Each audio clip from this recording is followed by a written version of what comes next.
I'm your host, Anthony Tank Mansfield. With me today is Patrick Seta and Ryan Spragen. And this is What You Into.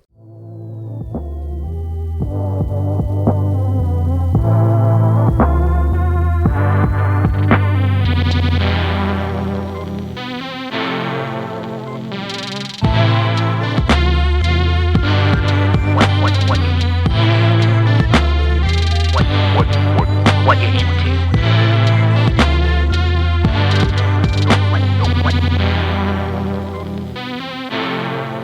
What you into? Hey, listener, what's going on? Cool episode today. I love doing these episodes where we deep dive into a different video game system. If you haven't figured out yet, what we're doing is on the show, I'm bringing on different guests to talk about systems, and I'm trying to go through every video game system ever created. It's going to get a little rough on some of the episodes, like getting into things like the Atari Jaguar, but I don't think we're going to have any problem today talking about the PS4.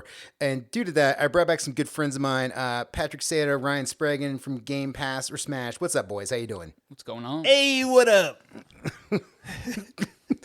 How's it going? So, man, how you guys been? What's happening? Chilling, man. Doing so good, man. We're doing great. We're doing the podcast. The update what we're going to do, which we're really excited for, is we're going to start like doing a D&D campaign for it, which is going to be done by the genius Gabe Kroger. And if you ever get a chance, get that dude on this pod about something. Dude, yeah, he writes is books a and genius. shit. Honestly, you should have had him on a year ago. He's an author. He's a photographer. He's a photographer. He demolishes me in chess every time, and I almost get scared you to can play get him him on for 'cause he's chess, so I good. guess. Yeah, That you might guys be talk kinda about boring. chess, Queen's Gambit. I guess. Wait, yeah. wait, you into chess? Actually, I don't know if I've talked to a chess dude yet. I know that those boys can get really deep into that game. Yeah, I don't know. It's competitive. It is You can get into competitive. It's super history. competitive. Yeah. Chess is competitive, and the board game Sorry. You should do a podcast episode on you. the board game Sorry. I don't know about a whole thing on Sorry, but I could Maybe board games. I would definitely do a board games podcast. 'Cause I that could would give be you very about cool. 3 hours worth of Sorry content. Are you Everyone calls him a cheater. Are It's you so balls fucking deep funny. in Sorry? Yeah, I'm really good. And I'm not sorry. I say sorry sarcastically. That's not how you play the game. That's where you cheat It's at. also about reverse psychology. I don't think It's okay. actually, a dice roll. You know, like, what's that movie, Megamind? The villain? I feel like that guy when I play Sorry. I Like bet a you could super watch villain. Megamind on the PS4 console. I bet you could. How was that segue? That was. You know what? Was it seamless? No. Was it effective? Yes. So that's cool. You guys are kind of switching it up. So you're going to be doing like a campaign. Are you guys still going to be reviewing games and stuff, or how I are think you we're going to do approaching it? every other week. Every other week? Okay, cool. Yeah. So Yeah. one, it'll be 2 episodes a month. We record twice a month, once every 2 weeks. That's what we do right now, yeah. Yeah, and because it's a lot. We do like a whole video game Yeah, dude, review. it's hard and to play a whole game in 2 weeks. We're all, adult. Most of us are adults. And it gets to the point where maybe one or two of us may not play, and then we'll pretend that we played, Dude, and then a it's lot. a big prank. It's devolving into just It's pure complete madness, you know? Yeah. But if we do like a campaign for D&D, that's still a game, and then we get to have a lot. It's hilarious, and if you have like a good group of people and it's very dialogue heavy, it's just such a good time. So we want to do that, and then maybe one video game a month because That's as we're completely all like doable. near in our 30s, right around there. It's impossible. It's gaming season right now. Yeah, on There's top so of many that. games out right now. There's no way you Tis the can do season. that every 2 weeks. And 'cause November you're- hits. and you won't be able to like play the games that you want to play because you'd be stuck playing these like Rainbow Billy or or fucking Scorn or stupid Scorn something porn, horrible. Yeah. Scornhole. Scornhole. But yeah. Check out Game Pass or Smash. Hell yeah. Check it out. Listener, you can find me on social media at Neil to Know on Instagram. As you can find me, that's where my link tree's at. You can find Patrick on there at Dark Mountain Cult for all your bong mat needs and That's right. Any other things you got going on right now? You're selling, wheeling, dealing.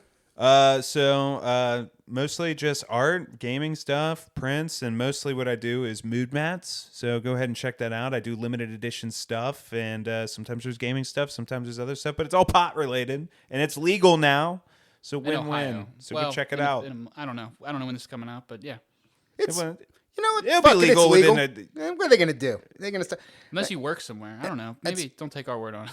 Ask your job before you go below down, I think.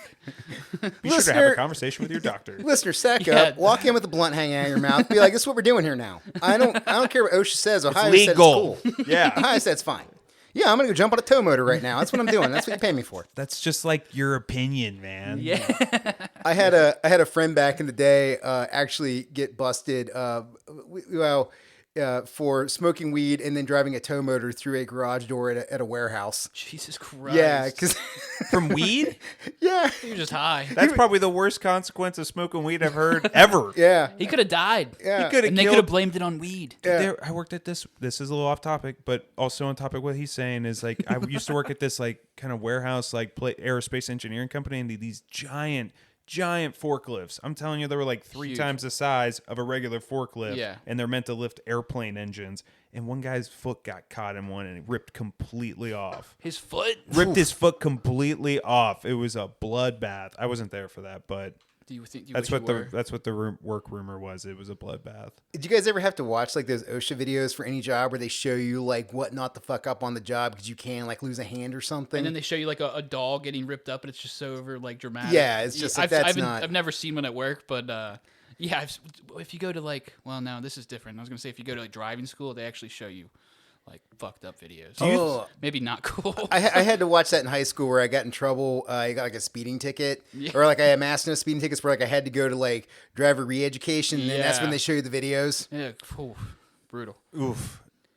Do you think the PlayStation 4 testers who got the dev kits had to watch some of those safety videos? Like, if your PS4 is smoking and blue fires coming out Yeah, of it, dude. you may want to step away, or this will happen. And then it's a very realistic shot of, that Indiana Jones opening up the Ark of the Covenant kind of explosion. Melting Yeah, a faces. PS4 explodes that big.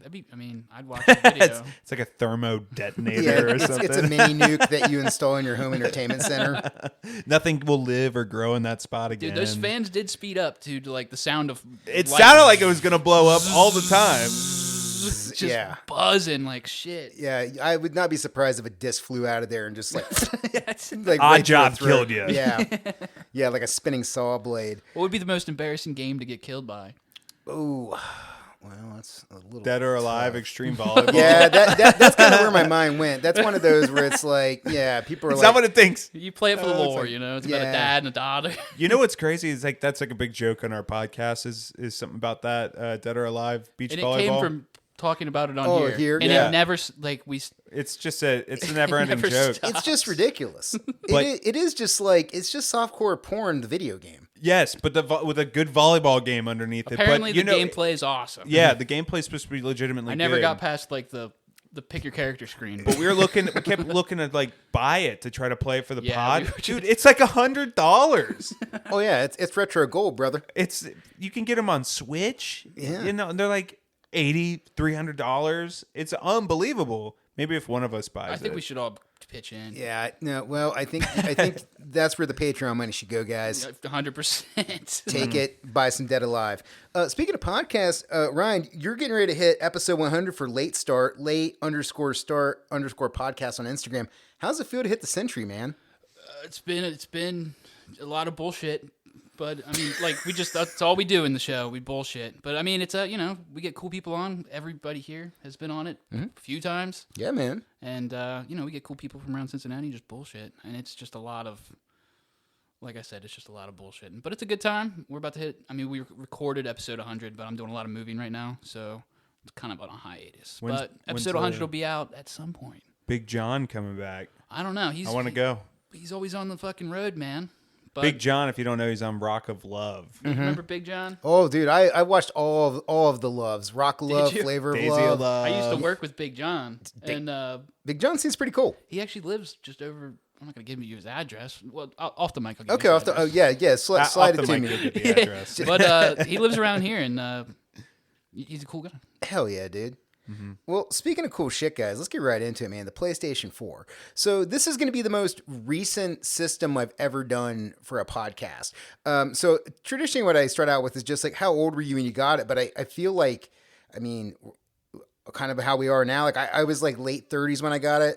My buddy Ryan Halter gave me his old PS3 and his old PS4 when he got the slim versions of them. So that's how I got mine. I was playing an Xbox One at the time, but I was like mid 30s when I got my PS4. I was a late bloomer, to be honest, because I grew up die-hard Xbox Nintendo. Die hard. It was Xbox like for I was life. on that side for the console war. I mean, same. And then I finally got one. I don't remember how I got it, but I remember got it like 7 years ago. I only say that because I got it right before I met my wife.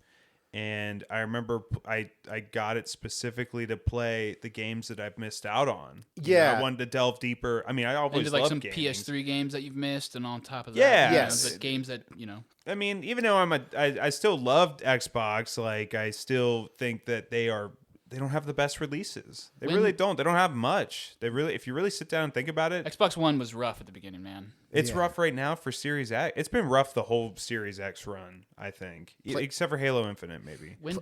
Sorry, go ahead. You're good. When did PS4 come out? Oh, You get the release date for us? Before Yes, I yes, tell you I when do. I got it, because I don't know how long after it came out is when I got it. So the PS4 release dates, PS4 hits the shores in North America in November 15th, 2013. So actually, guys, Dude. today, What? That's cool. as of recording, Nice. a decade ago, literally 10 years ago today, do that You on got a purpose? PlayStation 4 cake? the PS4, I didn't even think about it till we just read it right there. November 29th, it hits in Europe, South America, and Australia. February 22nd, they finally get it in Japan in 2014. And the system was discontinued on January 5th, my birthday, 2021. It had an 8 to 9 year lifespan, depending on when you got the system. I didn't get the original, obviously. When did? Okay, we'll get into this later. But when did Spider-Man come out? Oh, that 2018. yeah, I'm not sure on the release date, but it did become the highest selling game of all time for the PlayStation 4. I think it was like That's crazy. Like 30 2018. million? So that's when Yeah, I got. 20 million. Damn, that's crazy. That's when I got my PS4. You got it specifically for that game? It- I was Last of it Us. That was the literally- reason I wanted to do Same. it. I never got into Last of Us, but that came out. The original Last of Us came on On the 3. 3, right? It was one of the last things I was pushing on the 3, and then they released 2 for the 4. But The Last of Us really pushed what the 3 could do. I mean, it Yeah, I was was about to say, like, that's crazy that could even play something like that. It was like ahead of its time. so ahead of its almost. time. It was. I mean, it was just breaking what the system could do. Speaking of system stats for the PS4, I'm not a huge stats guy, but I'll give them to you. The CPU is a semi-custom 8-core AMD X86-64 Jaguar 1.6 gigahertz CPU, 2.13 gigahertz on PS4 Pro.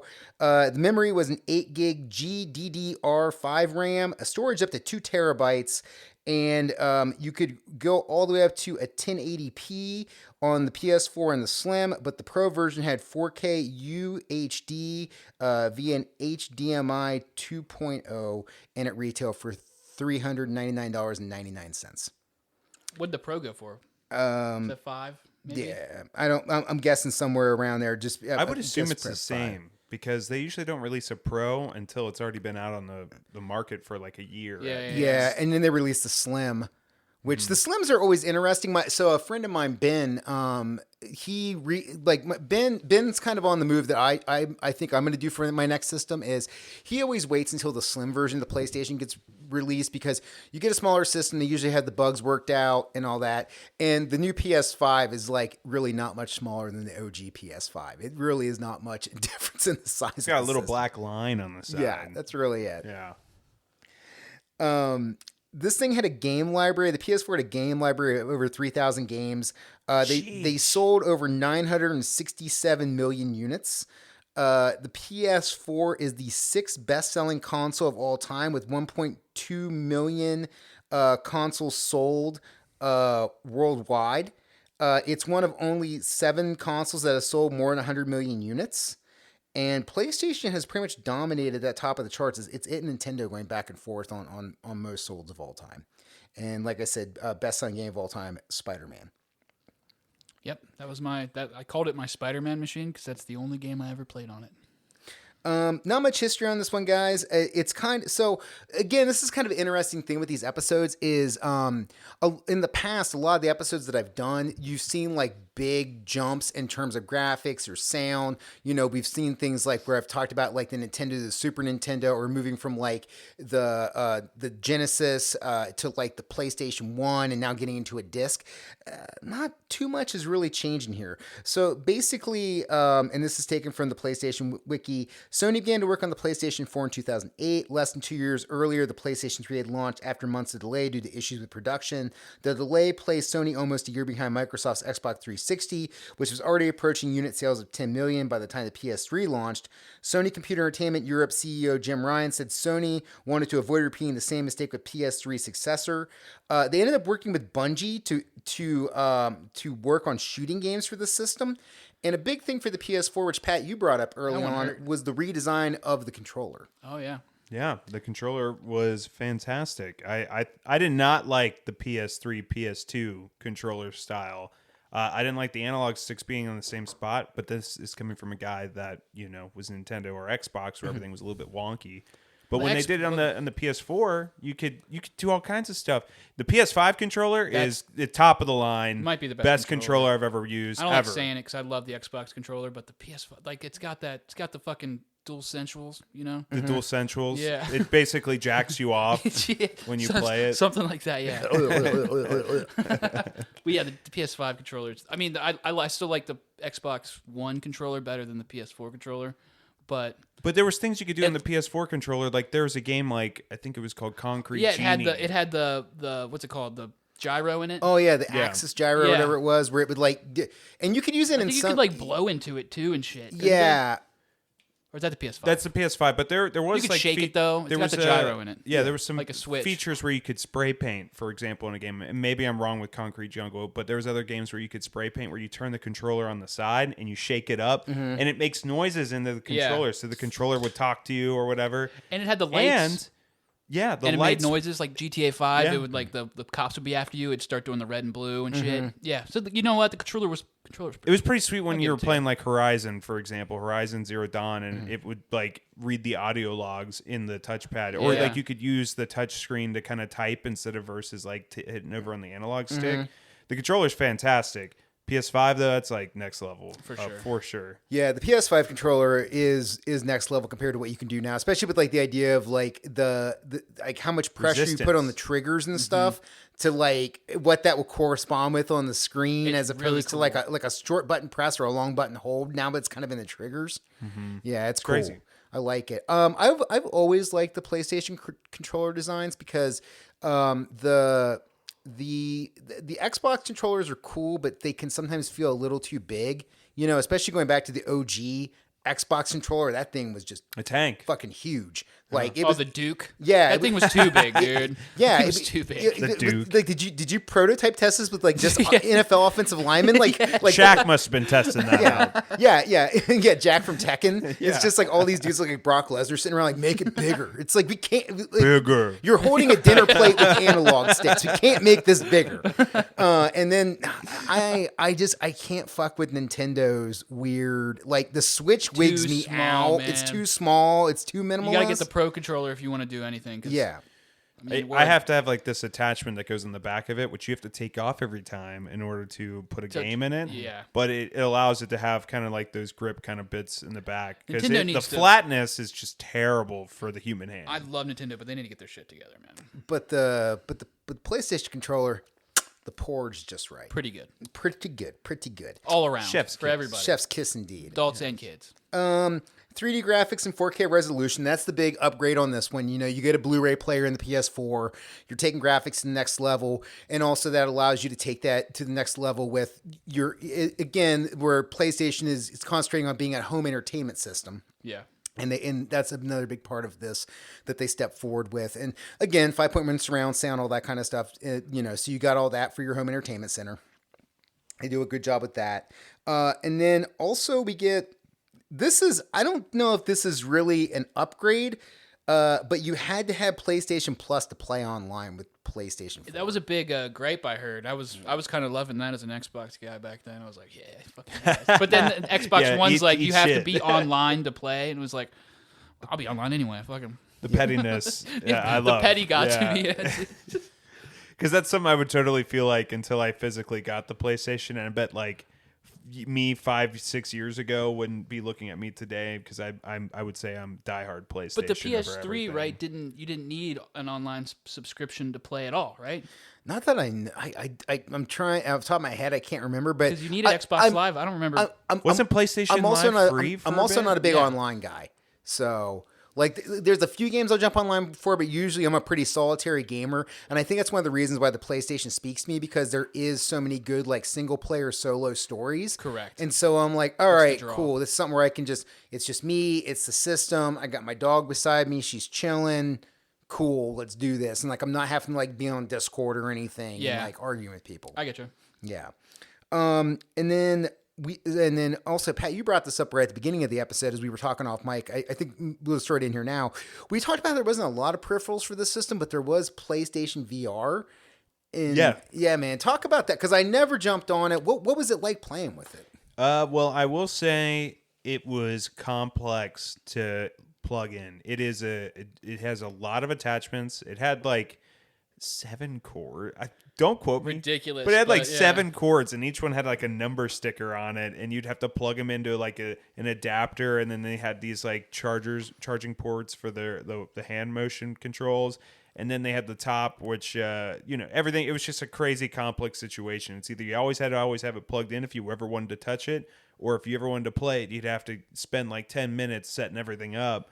But not only that, but when you wear the VR, I mean, it is a cheap man's VR, okay? It is an affordable family VR, meaning it's not perfect. You're not going to get everything you want out of it. You're not playing it on It's not $2,000 Oculus. PC, yeah. Exactly. You're getting the cheapest one possible. And it worked as much as it could. Short battery life for the controllers. On top of that, it was at the beginning of the VR life. Yeah, Like, it was blurry. Yeah. So blurry when you were looking at stuff. It wasn't that. I think I played it at your house once.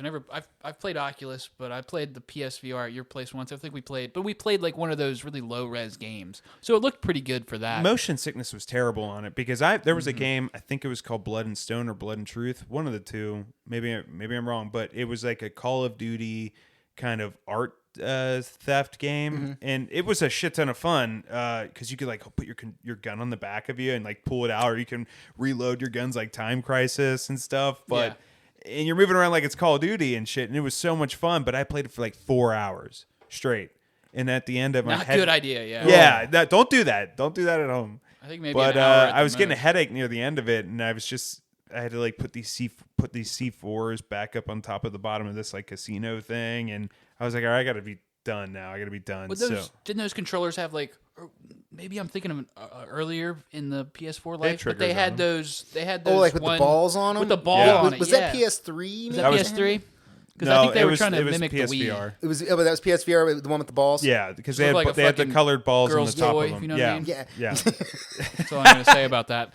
One of those hibachi. The dual Hitachi. central, you know. Very, very much so, yeah. It's like, is this a It's microphone a or a massage vibrator? / It's like, sexual thing. yeah. But I remember I took off the headset and I felt like, you ever get off a roller coaster and it feels like you're still moving or yeah. something? I Yeah. felt that, and my whole night was ruined. I didn't touch VR for months after that. I was so sick I wanted to vomit. It felt like I was hungover. I've never had motion sickness like that before. So Yeah. I didn't pick it up again until PSVR 2 came out, and ever since then it's just been great. But now, of course, better. I do it in increments. You know Yeah, what I mean? you've learned your lesson. You don't want to do it for more than like 45 minutes, I would say. But back then, it was not a perfect system. It was blurry. It was cumbersome. It was a bitch to set up. And it was very particular and picky in how it wanted your living room to be set up. Because when you set You up had to move shit VR, around, you yeah. have to have enough room where you're not fucking Swinging karate chopping your wall. Or children. your cat's coming by. Or at- your children, you know. Those were some of the best videos. Because there was like VR that I played where you could have like an invisible wall where you get too close to the wall Yeah, and it would it'll- show a purple wall in Yep. front of you. Yeah. Not the PSVR. No, you're basically blind. It's like you got drunk Watch your- vision while you're playing the cheapest fucking VR system, and then you get sick. Is there any notable games on that besides that one that you said? Oh, I would say there's accounting. Counting was good. Yeah, Counting. Squanch games. Yeah, Squanch Games, which is like the Rick and Morty creators. Yeah. Those were good. There was also some, any horror game on VR. That makes sense. even if it's like the shittiest graphics ever, I'll never forget one of the first times I picked up PSVR, and I don't remember the game, but it was like some 8-bit dungeon crawler game. And I was walking down, all the walls were green and it was pixelated, like 8-bit kind of style, 3D, if that makes sense. Like a point and click, but as I'm moving and there's a door in front of me and I'm trying to figure out the buttons because you can't see the buttons in front of you because you have the VR on. And as I'm sitting here figuring out the door and you'd see like the hold X or something and you'd see like the dial go around to load up the door and I hear gurgling behind me. I'm like, what the fuck is that? And I'm trying to turn around as I'm trying to also unlock the door and it gets closer and then you see out of the shadows this pixelated blob thing gurgling. It scared the shit out of me when it got me. But yeah, I mean, there was some good horror. Horror is always great on VR. No beach volleyball games on there? No porn games that I never played any porn. I talked about beach volleyball. Well, right? you know where he was thinking about, you know, because that's Pat. Pat doesn't play Dead or Alive for the in-depth gameplay. He plays it for the lore. I play it for the customization. And how those skimpy outfits give you extra bonus More points. aerodynamic, you know? The creation. I play... It's for the story, actually. See, it's about a dad, and his dad is a wrestler, and the daughter is a wrestler, Tina. All right, and they go back. She's in college, okay, and the dad wrestler goes back. That's the story, and they're trying to go join this competition, and Look, I think Skimpy. I think that it's classy on some level. You need a story to beat off, but you're amongst the boys here. We know what you're I'm trying to in read for. Playboy for the articles. All Right? right. You didn't Okay, skip guys? past the first 20 minutes or whatever. Yeah. It's about a dad and a daughter. So here's something I always kind of wonder about because I feel like video games on some level have been like on kind of a linear evolution where it's like you have systems, you got controllers, you're sitting on a couch, and video games have went from being like Atari, Nintendo to where like now it's like it's not just like part of the home entertainment system. It is the home entertainment system. It's kind of your brain PC hub that runs everything when you get everything hooked up into it. And then, you know, kind of what we've seen with PlayStation and Xbox where it's like we want to make the controller better. It's a better experience. It feels better in your hands, all that. And then VR is kind of like this weird like side road where it's like, well, what if gaming becomes this instead? And I'm not really sure what path we're on now. If we're on the path of, are we going to keep on this linear path of making like passive chill gaming better with the traditional controller, or are we on this path now of like immersion and you're wearing headsets or something else to like make you feel like you felt in that dungeon crawler game where like, oh shit, I'm in the game and I'm experiencing this. I don't know. I think it'll be like apples and oranges. Like they're both fruit, but they're going to be stay separate. You know what I'm saying? I They would will say both. they They will stay both separate. get better. They will both get better, but The only thing that would happen is the controllers would get just more adaptive, you know, Yeah. more interactive. I mean, That's what maybe I we'll mean. have screens on our face, but we'll always be. I mean, everyone's lazy. They don't But want to. They don't want to stand up and run and play a game. Yeah. Everyone's gonna be sitting down playing a video game. And that's also what I'm wondering about because like I look at the dudes that are playing like competitive esports and there's not a lot of dudes out there that look like they're in really good shape, you know, whereas like if you had to play like a VR thing where it's like what if you had Competitive esports VR games. Yeah, that would be where cool like to you had to watch. play like Madden or like would be FIFA. amazing. So like you're having to like literally like run in place and shit and make Yeah. kicks and stuff, and it's like, ooh, that's a whole different level of gaming compared to like sitting down and playing somebody in like StarCraft. Yeah, that's gonna. I mean, they'll both advance, but I think they're gonna stay separate The- because no one wants to get lanes are home gonna from a split. long day of work and Yeah, run same. around on their infinite treadmill or whatever to fucking. Some people will, but I'm we're just in trying America. to imagine like I'm thinking of the South Park character that was playing like the World of Warcraft, you know, and he was just a huge dude, Yeah, yeah. kind of guy. And I'm just trying to imagine like these running systems and these guys getting pissed off at people, you know, as they're and running. then on imagine these like machines. modding that. Yeah. Screw VR, kinda, but it's cool. I do think we have seen in the past where like they've tried to like remember when the Wii brought out that weird like scale thing you could stand on and they had like The Wii skateboard yoga thing? and stuff. That was Yeah. Wii Fit. Yeah, Wii Fit, and you could like do push-ups on shit. Like I could kind of see maybe that because I know that I don't really want to like plan working out. I like having a trainer or a coach. Do or, it as a or, like, game. system. Yeah, that's but if I had great. a game that was having me do it, and I'm like, oh, I don't have to go to a gym. I don't have to pay a gym membership. I can just like work out at home with my PlayStation. Okay, that's pretty fucking cool. I watch people lose like before and afters. Sorry. of after they played Beat Saber. Oh yeah, or like Dance Dance Revolution. Yeah, well, yeah. Why don't they have a Dance Dance Beat Saber do Revolution that? on? I love Beat Saber. Well, people have lost weight from just fucking playing way too much Beat Saber. Yeah.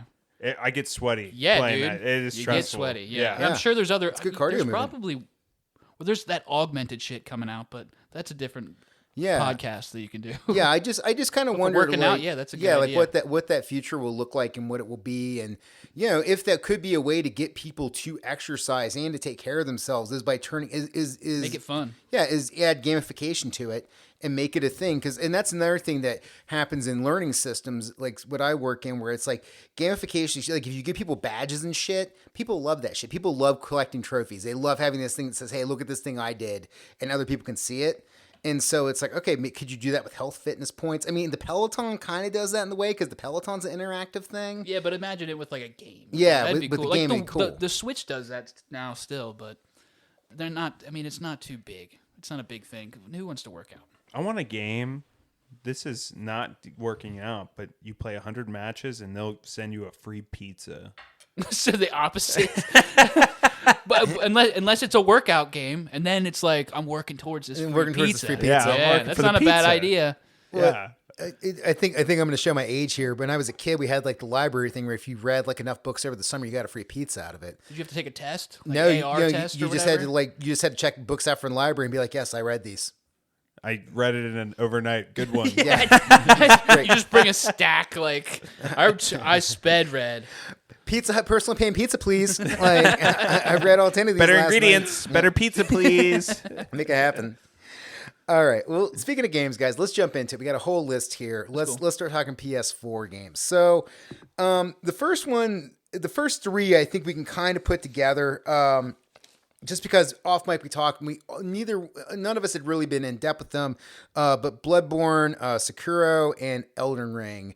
Some of the big games that came out. Elden Ring didn't come out on PS4, did it? Or did it? I think it's on PS4. At the very end? And it's also like that weird thing now where it's like, where do you draw the line between the PS4 and the PS5? Yeah, that was at the very, very like that's like, hey, it's on PS5, but I guess you can get it on PS4 if you want. Yeah. One of those things. So have you guys fucked with like It's on Bloodborne PS4. or any or Sekiro or any of these games? I played a little. I don't like getting pissed off when Yeah. I'm playing games. Fuck that, Because yeah, I will get 100%. pissed off, and then games aren't fun for me. And Alex? I love games. Alex, by our buddy Alex, who's in their podcast, Game Pass or Smash, free on Spotify. Go ahead. Free everywhere. It's fine though. quick plug. Shameless. But he plays like all the Soulsborne games. And every game is ruined for him. We had to do Outlast recently for a podcast. He played that shit on like the hardest difficulty. He plays everything on the hardest He difficulty. plays everything on the just hardest because difficulty. He loved those Souls-like games. Nothing itches it. It's like Soulsborne games ruin people. It you does. know? Yeah, it takes you to the next level because you're exactly right. Like just how hard those games are Fuck and that. and the pattern shit you got to do and you got to figure out to beat stuff. And I'm like, this does not seem fun to me. Like the same thing you said earlier, where you're like, I don't want to like work all day and then come home and work out with the game. I don't want to like work all day and then go to relax with the game and then just be frustrated at the fucking game. I'm already dude. pissed off all day. Yeah. I don't need to be Straight pissed up, off when I'm at I home. want to have a good experience. Yeah, but I play on the easiest difficulty every time, and I do not care what people think Story about mode. that. I'll I start love on that normal shit. if it's a game I really like and kind of like the Spider-Man games, for instance. I'll start on normal. And if it gets hard, like yeah, I'll put it on easy. But Did you move it down? I did not for this one. Don't lie. I did not.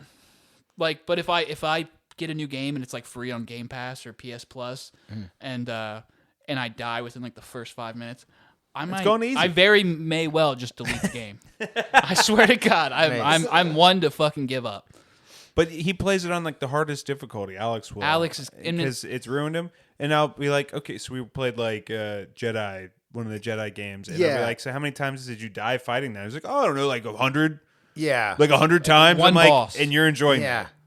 Yeah, that's the closest I've come to the Souls games is playing the Jedi Survivor or what Those is were pretty hard. Or I played the first one, whatever the first. Fallen Order. Yeah, I played Fallen Order, and that and that was described as like a light Souls game, and I'm like, dude, if this is light, I'm good. Like, Did you play on normal? yeah, Because I got to like right. Sorry, off subject a little bit, but right at the beginning of the game, you fight this fucking frog, and it's like Ooga- it's not even a Ooga fucking boss. Boogla. It's Yeah, not, yeah, it's not yeah. even a big It's boss. something- It's just like this big enemy, and it fucked me up like 3 times. I'm like, well, fuck it, I'm going down to easy. Well, there's like a whole thing on the internet saying how it's like a boss that you face early in the game that is way overpowered. Yeah. Yeah, fuck that, dude. I turned it down to Boggy. I said no. Maybe it was there to like, hey, maybe play it on easy if you can't fucking beat this guy. I mean, he was tough. Yeah, he was way tough. Yeah, I that game I was able to play it on normal all the way up to the final boss, and then at the final boss I had to put it on story mode, and I felt like a bitch for doing it. But I'm just like, if I don't, I'm just never gonna beat this thing because it's just constant. You must block at this point. You must jump at like everything is just so sequential, and I'm like, this is not fun to me. Yeah, You know, a lot of people do compare that series well, I guess it's a saga. They compare it to Soulsborne kind of games. Yeah. The level design and the fights and stuff. Mm-hmm. So yeah, it's a hard game. Yeah. It is. And in our day and age, there's so much fucking content out there. I barely have time to watch television, the things I like to watch. Yeah. Because there's so many games that are out right now. Correct. 100%. I don't have time to be mad and take forever on a game. So no, we don't play those games. Yeah. Explore. Okay, I think we're all in that same boat of we're a little older now. We got shit going on in our lives. We just don't have the time to sink in to get good at that shit. That's the reason why like I'm not super big into like the online world of like playing, COD and shit. Because I'm like, I don't want to play COD or Madden online and just get completely butt fucked by like a 12-year-old. We're like, this is all they do Correct. all day. Yep. You suck. Yeah, is just Stop. Yeah, Leave me alone. yeah. The kids are bullying. Yeah. I'm getting bullied by junior high Your kids. wife's yelling at you. If you're gonna cry about it, then don't play. Yeah. If you're gonna get mad, turn it off. Exactly. So yeah, avoid. Next up on the list, Overwatch. I know of Overwatch. I've never played Overwatch. Pat, It's incredibly you said you were repetitive. into it? But yes, I was into it. I was on Xbox when I was playing it though. Before I got my, this was right before I got to my PS4. But Overwatch is kind of a competitive shooter where you have different kinds of characters, and each one has like a slight backstory. It's a Blizzard game, so it's going to be made to be addictive. But it's almost like playing a Call of Duty match over and over and over and over again. King of the Hill types, escort missions, and just get as many kills as you can, like a Slayer mode kind of thing. But the characters were fascinating because each one had their own abilities and stuff, and that's always fascinating whenever you play those kind of shooters. Oh, so it's kind of like a Team Fortress game where like everybody's got their Yeah. own shit that Exactly. they can be. Okay. You have to there's escort tanks, shit. Yeah. There's assault, Snipers, melee. Engineers. Exactly. Yeah. Which I never understand people that play engineer or medic in those games. I'm just like, how do you do this? I don't know. I think about that same thing with like D&D is like I feel like playing a healing character. I mean, if you're good at it though, it's like the most important character. It really is like one of the most important characters, but it's like picking up that character. I didn't There's play- a character in Overwatch named Mercia, for example, I remember, and she had the ability she could fly.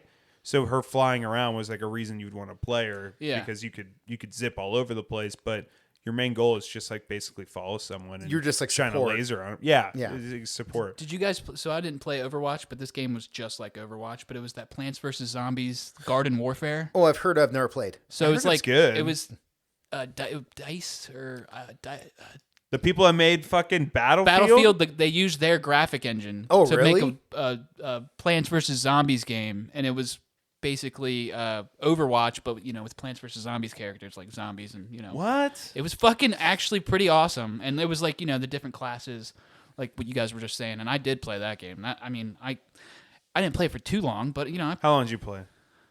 How many hours did you put into that? Be honest. maybe 10. That's a pretty good 10? amount. 10. Okay. That's not a lot, but it's like I played a lot of matches, so I don't know. I had some fun with it, Okay. but it was like free, so it was on the Xbox. I'm pretty sure it was on PlayStation as well. I'm not sure though. Right on.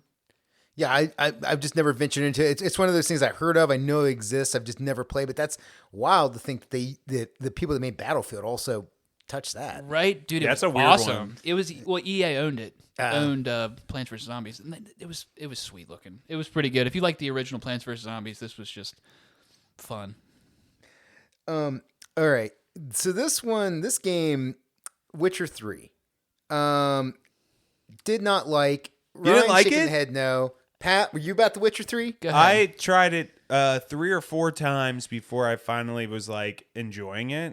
It's just one of those games where they overload you with information and lore, and I don't really like that. On top And I'm of gonna be that, honest, like I only really like Geralt in the Witcher universe and That's like fair. him fighting monsters. Yeah. I give 2 fucks about the political war that's going on behind the scenes. It's not Game of Thrones, and it won't ever be Game of Thrones.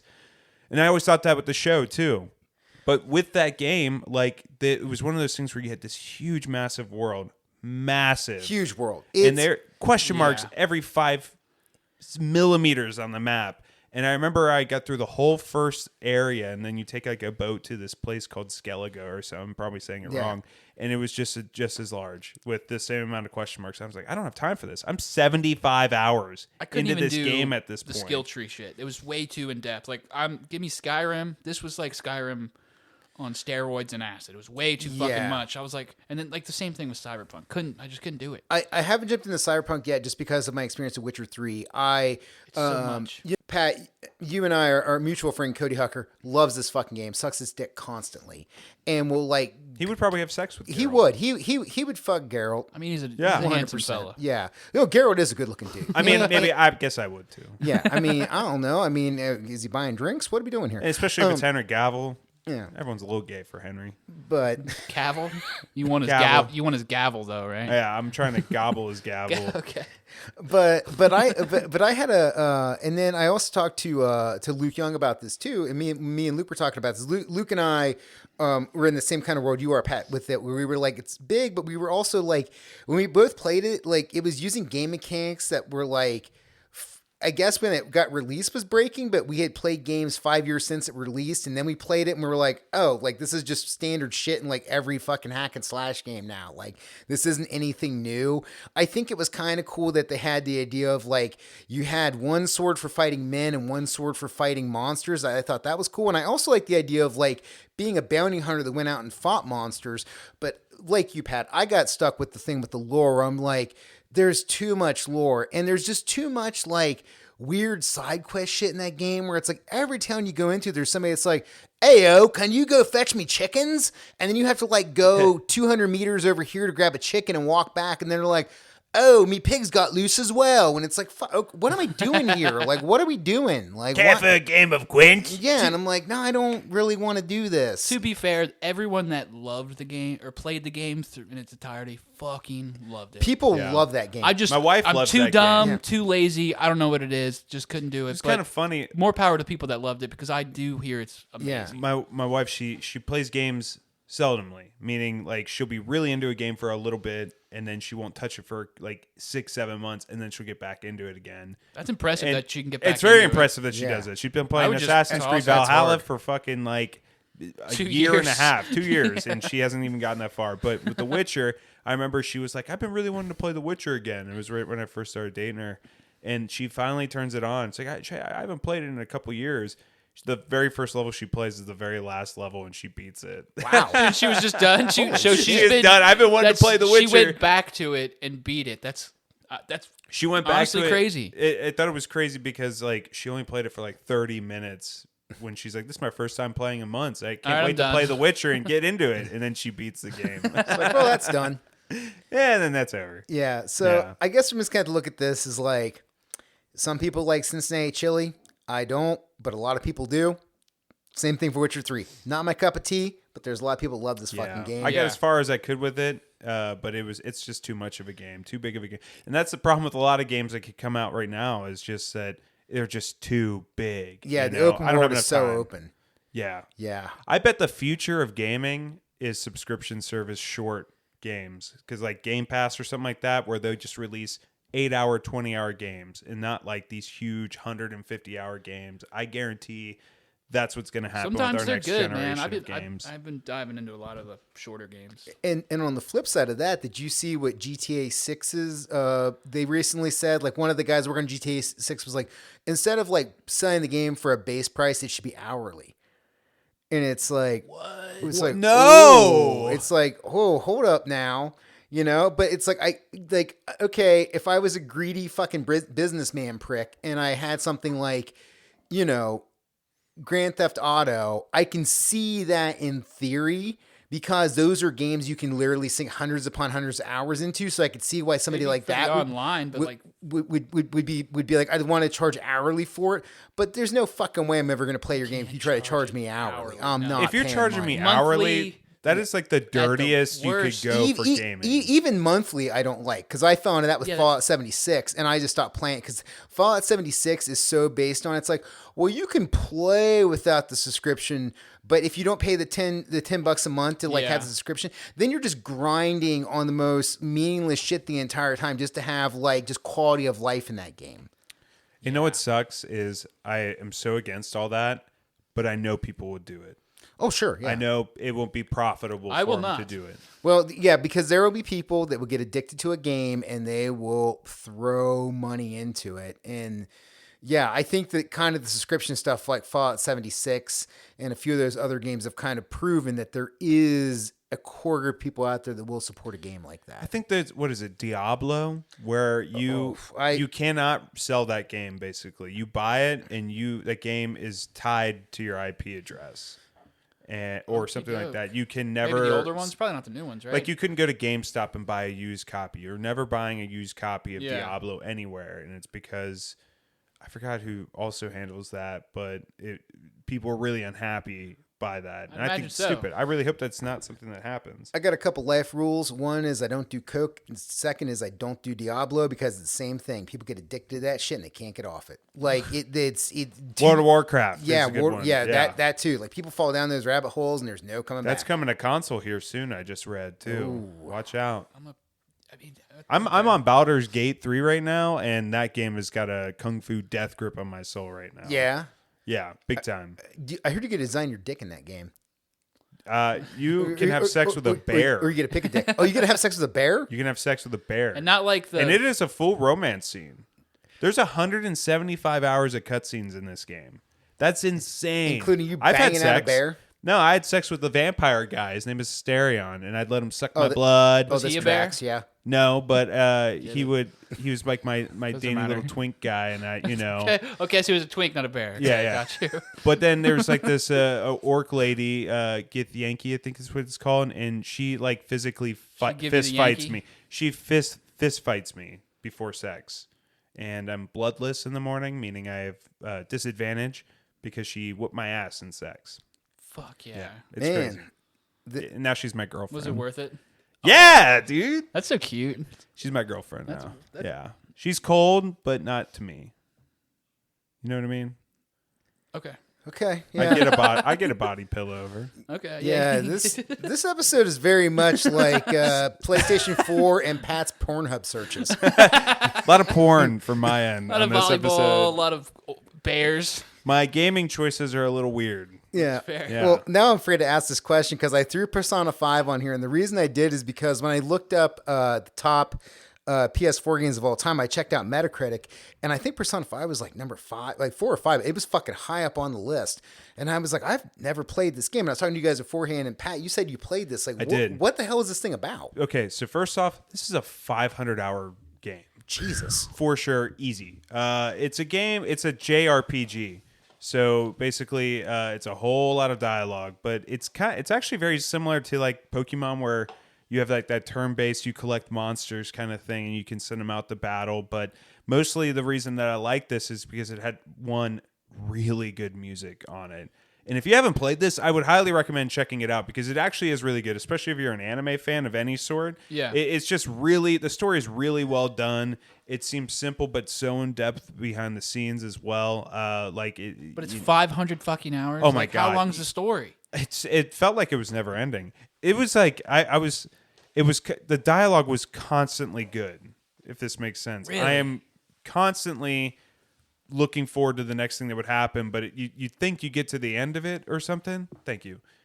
But no, not a chance. It just keeps going and going and going. I did not beat Persona 5, but I loved it. I loved what I played. I played probably like 30, 40 hours of it, and I loved every bit What's of the it. story about? Because every time I've heard How do I people explain this? I've heard people talk about it, and they're like, and they would try to explain it, and I'd be like, I have no idea what the fuck you're talking about. Or, I You don't- described it well with the like the gameplay. I don't know if I even. What's the story? here, let me try to help with this. So it's JRPG, so Japanese RPG, Yeah.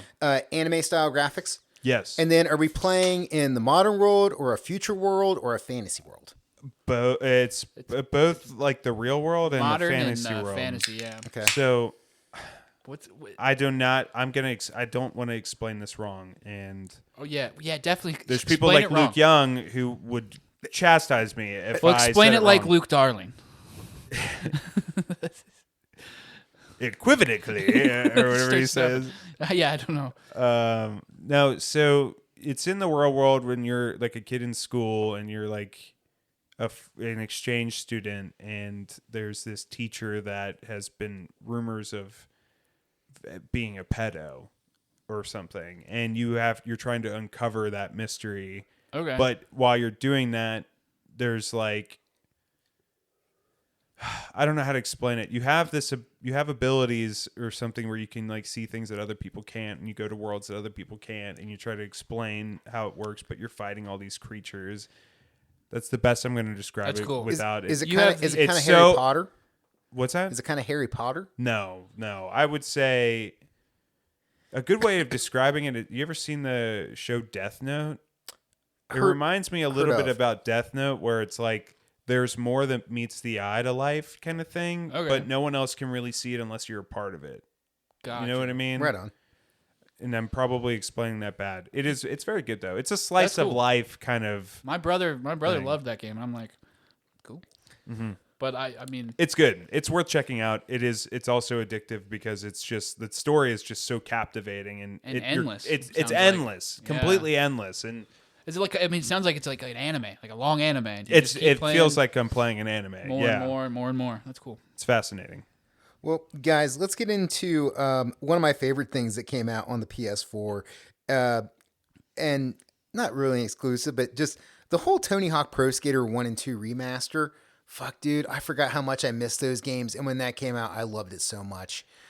I was an American Wasteland guy, which I think was like right before the PS4. I think it was like PS3 or maybe like GameCube Maybe or even something. two, man. It might have been that was Yeah, the it last might- one I it might have been like played. 2 or 3, yeah. But I did play the remasters that came out recently, and it was a shit ton of fun to get Yeah. back into. I mean, wasn't like Skate a big game for the I PS4? like- Skate was big. I love skate, so like getting back into like Tony Hawk, like the crazy wackiness Mm-hmm. of the grinding telephone poles and shit. Like, Yeah. it was hard to get back into. The music was always really good on those games. Music I was remember great. them from back in the day. I didn't play the remastered versions, but I've heard a lot of like hype about it. I think for me this might have been one of those things where it was a place and time, because when I played the original Tony Hawk on PS1, I was a freshman in college, and I remember like then the sequel came out like the following year, and it was just it's all me and my buddies would play. We would just get fucked up and we would play Tony Hawk, and it was just like try to see who could like get the highest point total in a 2-minute round, who could put together like the highest combo runs. It's such an arcade It- style. yeah, it was really such a, cool. yeah, it was just so easy to do. quick levels. Yeah. too. Yep. And it was one of those games where it's like it's that classic game formula. It's easy to pick up, but it's hard to master. You know, like because it was pretty simple to be like, okay, hit this button, do a kickflip. Okay, cool. All right. Some button You can combos kind of there, button though. mash it, to be Yeah, honest. For sure. I mean, Yeah. you were a freshman in college, you said? Yeah. I was probably like 7. Yeah.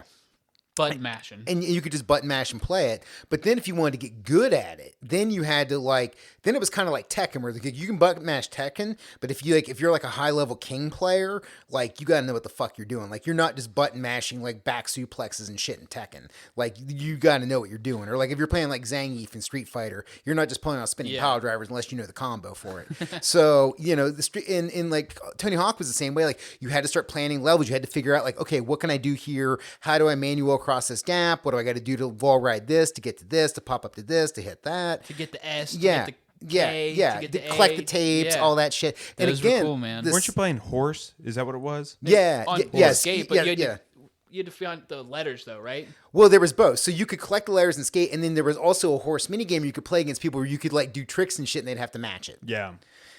I remember the music Yes. off of this stuff. I mean, any of the skateboarding games I ever played, the Oh, music always opened up my world. I mean, I'm not even going to get started on Suicidal Tendencies. I Want a Pepsi. I heard that song so many fucking times. Was that who did it, right? Suicidal Yep. Tendencies. They had a Census Fail version too, which was pretty sick. But I love the fucking music. Dead Kennedys, things like that. It was good stuff. 100%. Yeah, I think that was also a cool thing that came out with the original Tony Hawk. That then went on to appear in other games was like that idea of having cool bands on the soundtrack, and like they really did a good job with that. But then like EA picked up on that, where then they started getting people like fucking Outkast to do. There was like this one like Outkast is burned in my head from being the intro song to one of like the fucking Tiger Woods golf games, because every time I'd boot the disc up, I'd automatically play Outkast. I'm like, well, this is just forever ingrained in me now. But it was a cool way to like get new music into your rotation was they put it in these games. Mm-hmm. Next up then on the list is, so this one I'm a little outside of, is Stardew Valley. Did any of you guys play this? Like I know this through friends, but I've never played it. I played a tiny little bit of it, and I really would. It's a game that I really want to like. You know what I mean? It's one of those games where you're just like, I hear so many good things. It looks cozy as fuck. It looks like something I can mindlessly Music's play. nice. Yeah. Requires nothing of me. But when I get to it, I mean, I don't know if it's just that particular graphic style. It's like the I old just couldn't Pokemon get into it. style, like Yeah. what would you call that? Like It's a grinding game for sure, but I would Pixelated. say 8-bit, Yeah. maybe like high res 8-bit kind of. 16-bit. Sure. Yeah, it kind of falls into like that world of like Animal Crossing Yeah, or like The definitely. Sims, Yep. where it's It's kind a of like farm a management. Yeah, it's a management system, which Also, is you can like dungeon crawl and shit. But There's like caves, yeah. but there's monsters and shit. But there's also like social aspects to it Yeah, too. you have to There's talk. like You can, like, you get date married and people. shit. Yeah. So there's a lot of things you can do with it. My wife played it and she loved it for a hot minute. I know a lot of people that love that one as well. Yeah. And I've listened to some of the music off of Music's it because I do awesome, like man. good video game music, and Yes. I've heard some of that, and it was actually really good. But it was just not something I could really get into. But it is something I could totally see why people like it. It's very Animal Crossing kind of Harvest Esque. Moon Yeah. kind of style. Harvest Moon would be the best way to describe it. Yeah. Exactly. With Yeah. dungeon I see the crawling. appeal. I have too much ADHD where I need a little bit more interaction in order for me to be into it, kind of thing. This is one of the things at work. So we have a on our Slack at work, I started the gamer channel and we talk, and I primarily work with women, and they all love fucking Stardew Valley, and I'm like, You have a game chat that Yeah. you, at work, like Yeah. on Teams or something? yeah. So well, because what it started out is like my buddy Justin, who's going to come on the show here in December. He was a gamer, and then a few of the other people on my staff were gamers, and so like every week we'd just be like, hey, what you gaming on? Or I would like throw out like a topic, and I'd be like, hey, what's your favorite X in a game? And then people would respond with it and stuff. So we would just like talk about like different video games we were playing. Cool. And every once in a while we would just kind of like do a temperature check, like, hey, what are you playing right now? Or like, hey, I'm in between games. Or like, what are you playing on? Yeah. And so two of the women I'm working with that are new to my team, they're both playing Spider-Man 2 right now. Nice. And so, Pretty good. Yeah. So, and it's kind of an interesting mix because like my boss, she's a huge Stardew Valley fan. And then these other two that I work with, they are big into like the modern releases of Spider-Man 2. And then my other friend, Kara, like she is a huge online gamer, but she's playing, she was really into Among Us. And then she got into, did you guys ever play with that weird like poltergeist game where you were like a ghost hunter and you had Phasmophobia? Yeah, yeah. Trust us, we want to get on it. Yeah. She was all about that game. So she's a PC gamer. Yeah. So she's gotcha. all about that and like playing in parties and stuff. So, and then I'm like the typical like white dude that's like, I like Far Cry. Far Cry's pretty fucking sweet. I shoot people in the Far face. Cry 5 especially. Yeah. If I was good, 6. I don't want to talk about it. Okay, let's get into shooting in the face games. Titanfall 2, man. Did either of you guys play it? Fuck yeah. Dude, I Titanfall's love the that shit. You guys game. know that Titanfall is back? Is it? What do you mean? So Apex is like dying, except for Post Malone's getting on. I don't know, but they I saw that. they Yeah. start supporting. It's the same universe. They start supporting. Yeah, it's the same universe, but they start supporting Titanfall 2 again, and they added new maps and like another fucking guy and all Nice. kind of crazy shit. Not too much shit, but they added more shit, and everyone was pissed when they stopped supporting it to focus on Apex. But now they're bringing it back. If they brought Ethan's been playing the fuck out of it. I love Apex. I did like it when I played it, Apex Legends. I mean, I like that kind of battle royale where you had a good like group of people with you. But Titanfall, if they came up with a new one, I'd be so fucking happy. They might. Oh my god, I would love that. Titanfall 1 was a game I played religiously for a while. I wasn't the best at it, but Titanfall 2 is where it got really competitive, and then they added that campaign in there. dude, the campaign was great. Every couple of years, I'll go back. The game's dirt cheap, by the way. If you're a listener and you're like, oh, this game sounds cool. And it's like a 5 or 6 hour campaign, so it's easy to blow through. Might be and it's free probably now. $5-6 to buy. Yeah. It's Might be free dirt now. cheap. Yeah. It's probably free. Pick it up, listener. But Give it's it a like, shot. imagine Call of Duty with parkour, and you can be in giant robots, and you can like step on people. Well, and the it's people fucking awesome. Who made Call of Call of Duty. Duty Modern Warfare 2? They Infinity Ward. They split and they made what's it called? Remedy or Rare? No, Yeah, Respawn. Respawn. Thank you. There you Those go. the people they made the Jedi games, didn't they? Yeah. Yeah. They made the Jedi games. Yeah. Yeah. So I mean, it was just a good game. Yeah, I never played Titanfall 1 just because it was all online. But then when they released Titanfall 2, I picked it up on a whim because it was free on something. And I was like, well, I heard the campaign's pretty good. Dude, I love the campaign. The campaign was Sweet. great. It's a cool story of like you as like a resistance fighter meet up with the mech, and then you and the mech have to bond. It's kind of like one of those classic. It's like Avatar. It's very similar to Avatar. Very Avatar, where like you kind of like have to tether into the mech, and now you're one. But like the mech also is, it has its own personality and it talks to you. It's like R2D2. Yeah, yeah. And then what's also cool about it is like there'll be certain parts in the level where it's like, oh, the mech is too big to fit through here. You got to go on foot and fight. And then you would like go and you'd like fight. Like there's one great stage in that game where like you end up in this world where they're building houses and you have to like vertically climb through these houses as they're getting built. So you're like walking on the walls, which actually is the floor of a house that's being made. And then there's enemies that are spawning in and trying to kill you as you like walk through the That hallways level's to get to the fucking bathroom. awesome. And then It's you have so like good. the mech B1 or something as his name, or B2. Yeah. He's like giving you support on the side as you're doing that, because you can command him. You can use him as He's like helping you yeah. while you're outside of him. You can like point him around her, and stuff and command him. But when you do that level, it made me think of like Star Wars: The Clone Wars, where they were in the droid factory. Yeah. But yeah, they were building like just like 3D printed housing and like terrain for training and stuff. And the robots are coming in live off the assembly line. They're fighting you as soon as they get dropped off the assembly line. Like they drop down and pull a gun on you. And they had these little mines. Do you remember the mine? Little balls that would chase you around the whole level. They would keep up with you too. Yeah. So they'd be like a little ball with like little robot legs, but they'd be able to jump. And if they got close to you, they explode. But man, you could be in Titanfall. You can like wall run. You can do like Parkour. triple jumps. You Yep. can. It is like you ever play Mirror's Edge?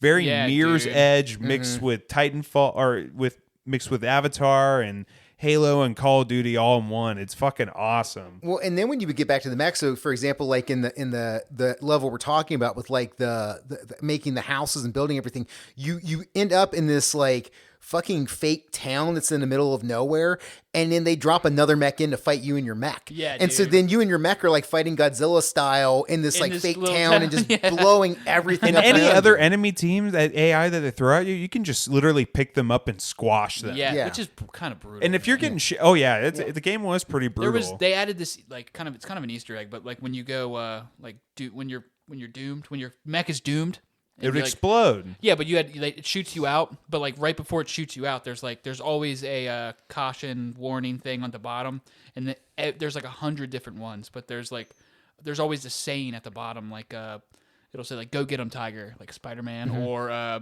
"See you, Space Cowboy," or like Oh, that's cool. There's like 100 different ones, or like "Finish this fight," like Halo. There's like 100 different little Easter eggs to other sci-fi shit. You know, I when thought you that was really cool. whenever that in online in that game, whenever I would get in like the mech and I'd start fucking shit up, I would run at him if my nuclear alert came on, because it's Just like I'm blow gonna 'em up. fucking Yeah. I'm gonna kamikaze these bitches, and like if I'm going down, they're going down with me. And there's something they're gonna get away from this. Mm-hmm. But I loved it, like in that one and the first one, which was a lot of fun.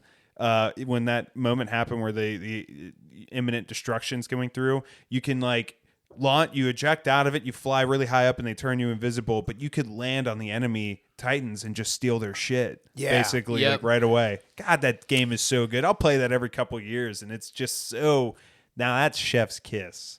That's Chef's Kiss. Before you get to a next game, Okay. let's talk about Destiny, because Oh, this was I know it's on your list. It's on the there list. somewhere. Yeah. But let's So talk about this throwing it because now. it's really important to the to Xbox versus PlayStation, Mm-hmm. because PlayStation picked up Bungie for Destiny, Yep. and obviously Bungie, Halo. Legendary.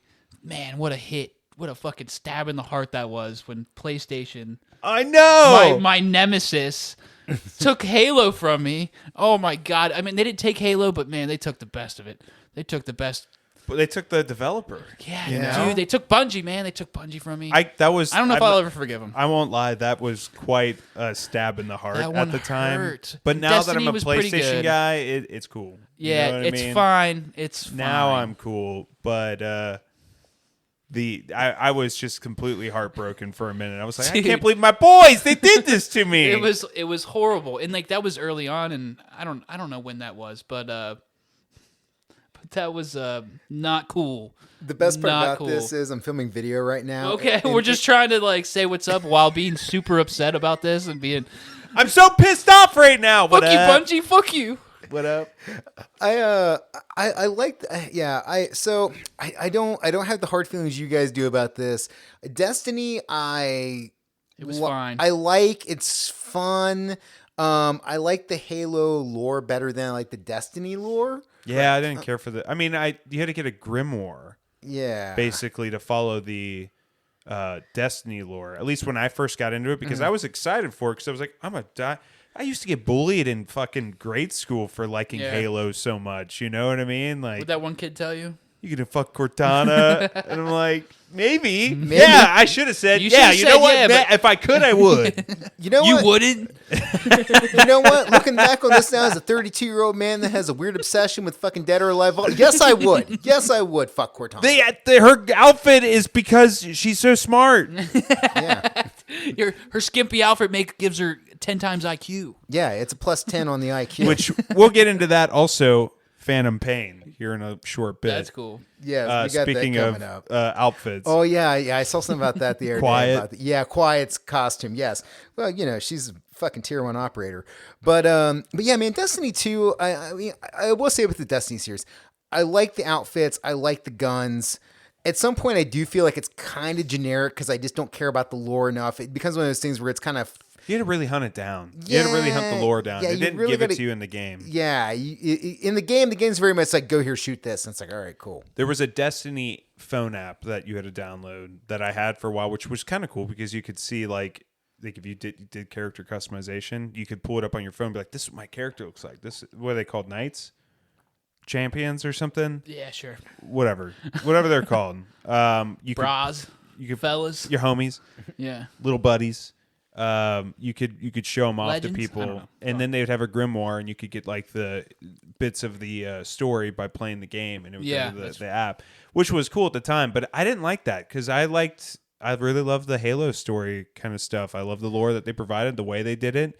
And then you go to this. I honestly thought they didn't have raids that you couldn't complete without just the fucking smartest friends ever. Yeah. I also can't stand bullet sponge enemies. God, it's the And worst. Yeah, that's there'll be the times worst. where you go like, okay, we're gonna do this raid right now to go fight this, but just so you know, it's a 3-hour fight. Yeah, like be ready I have a lot to say about this when we hit the Division in Division 2 because they had a lot of raids very and shit. very Yeah. bullet spongy, very bullet So spongy. and Division's even stupider in that case because in more Destiny they're based in aliens reality. and shit. Like Yeah. you could see like some overshield bullet sponge, but with like humans, it's like motherfucker. Yeah, if it's I like- do with a rocket launcher, you're Yeah, fuck you. it's like I get it that you're wearing a bulletproof vest, but yeah, if I pull a fucking javelin on you, something I know can blow a fucking tank apart. Yeah. Like if I hit you with a javelin, you're dead. Like it's a 1-shot, 1-kill. Yeah, that's annoying. Yeah, 100%. Yeah, man. So let's talk this. So Battlefield 1 I threw on the list just because I was kind of surprised it kind of took this long to get a World War I game. We saw it on the PS3 and Xbox with like Valiant Hearts, but this Love was Valiant Hearts, dude. Shout out Valiant Hearts, Shout listener. out. Go play Valiant There's a Hearts. second one coming out soon. Oh Yeah, I hell saw yeah! that. Hell yeah, that's gonna be sick. Is it on VR? No. No? Do you know what game we're talking about? I know what you're talking about. I'm pretty. Doesn't Side scroller. matter. Go on. What? Is it a side scroller? Yeah, it's kind of No, like I don't know what like you're talking kind of about. 8-bitty, 16-bitty kind of thing. Or well, not, It's got a very unique art style. Very cartoony style. Like very like not high res graphics, very kind of old school, but like very smooth. You basically in Valiant Hearts, the whole point of the story is you play as people who start out as civilians during World War One and then are thrust into World War One, and so you kind of see this transformation of like somebody who goes from like being a farmer to being a soldier to going back to being a farmer. Yeah. It's a super good game. It's very good and it tugs on the art style's heartstrings. sick. Yeah, You should play it, dude. It's dirt cheap. Yeah, Maybe I will. It's probably free. It's a worthwhile game. But I thought Battlefield 1 was like a really interesting concept for a game because I find World War One terrifying. Of all the wars I've ever read history on, World War One fucking terrifies the shit out of me, and getting to play that in a video game was very interesting. It wasn't realistic to World War One warfare, but at the same time, if you did make a realistic World War One warfare, you wouldn't have a very fun game. But yeah, I always thought they never went to World War One because of the reload speed of weapons. Yeah. You know? But going through the trenches, no man's land. Yeah. I mean, that was sick. And I loved whenever you died in Battlefield 1. I didn't play a lot of it. I played enough of it where it was like, this is exciting as hell. Yeah. But when you die, it would go to a different soldier's name and stuff. And that was cool too. Yeah, you would respawn as somebody else. Mm-hmm. I thought that was a cool I just idea. watched Band of Brothers for the first time. Oh, nice. Recently. And thinking war is scary. Yeah, Back then, war was scary. World War One sounds way worse. You know what I mean? So horrible. Yeah, a slight cut, you're dead. Yeah, war is forever Just scary. infections. Yeah. The problem with World War One is one of those wars where like technology out advanced tactics, and that's when shit gets really bad. Because like they were fighting with the doctrine of like they were still dealing with the idea of like fortresses where it's like, oh, if you got a fortress, you're fine. And then they introduced artillery you could fire from like 100 miles Chemical away. warfare. And chemical warfare and all this shit. And you could just like blow fortresses apart. You could gas an entire trench. It was the first time we saw like machine guns. So like if you Tanks.